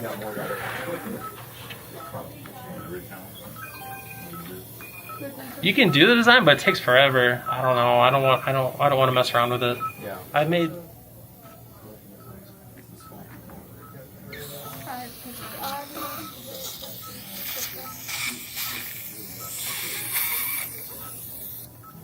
Yeah, no, we're good. Nice.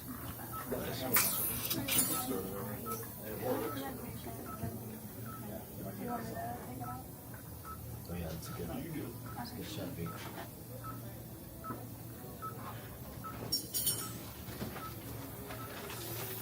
How many of those pictures you have now? You must have like 500 of those. Yeah, I do. You're like, oh yeah, I remember this patient. Oh yeah, you remember this one? Yeah, exactly. That's what I mean. That's what I mean. Might as well just cut and paste them, man. They all do look the same as mine. Yeah. Oh, nice. Oh, they are this year? Oh my god. Did you get it, Xantha? You're still waiting?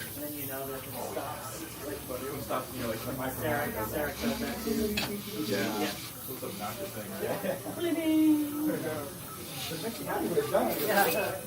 Yeah, as long as you get the How many you guys use to go for? 80? You guys ready to be for that? What's the number so that I can get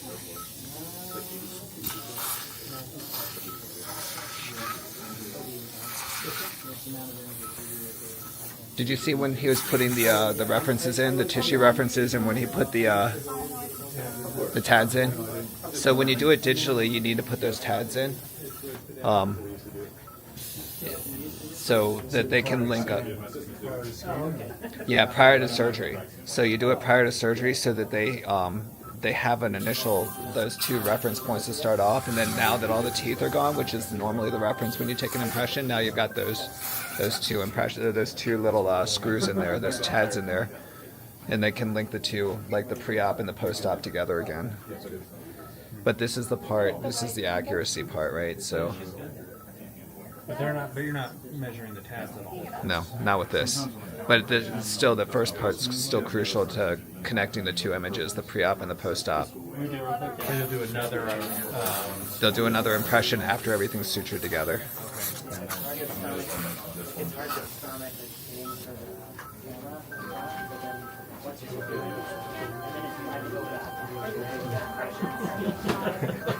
Last time I was turning around, like, there's like 5 dots on this one. With the those tags in. Great. Today you're taking the scan. Yeah. So.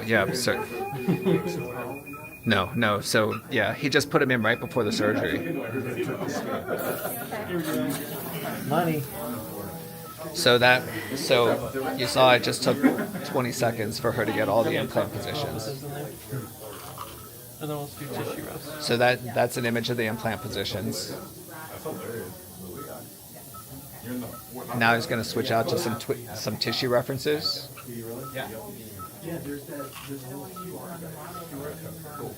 Let me take these out. And how does this then merge together with the other data? That's nice. I hit him up with like all these different locations. Yeah, I don't know the software part. I can't help you with that, but I do. Thank you. Yay. Yeah, I can't help you with that, but I do know that you need all of those. You need implant positions. You need initial position. You need implant positions, and then you need post-op position and tissue reference. The ICAM gets the implant position to be like if you made a jig, right? If you section diluted a jig together, that's what that is. But it's computerized. And then So then you still need the tissue.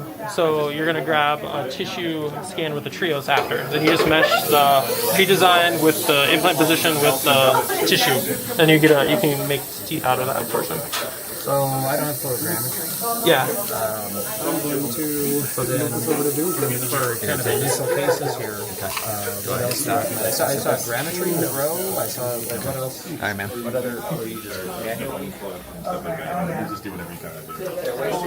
Yeah, there's no split stages.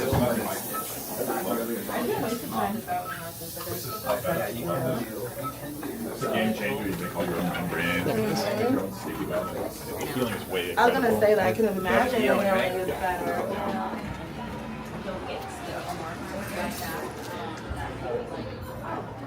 Hey everybody downstairs, we are going to be switching over to Dr. Dune. These are all yours. Alright. If you guys want to get them scanned up, thank you. Go for it. Sure. No, you're good. Here's your... I love that it's focused. Okay, once you get in there, save the space.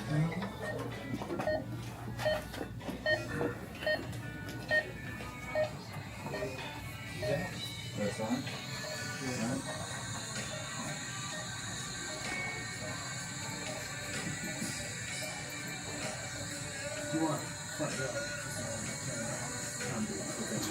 Looks like a lot of arm work. You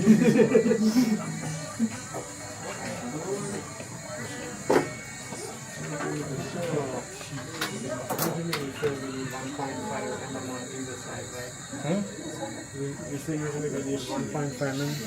We're going to expand. So we're going to reduce, we're going to measure, we're going to find the places that we can go, and then we're going to put a pilot in, and then we're going to go at 50-50 and just be expanding the area. We're not even going to be drilling aggressively.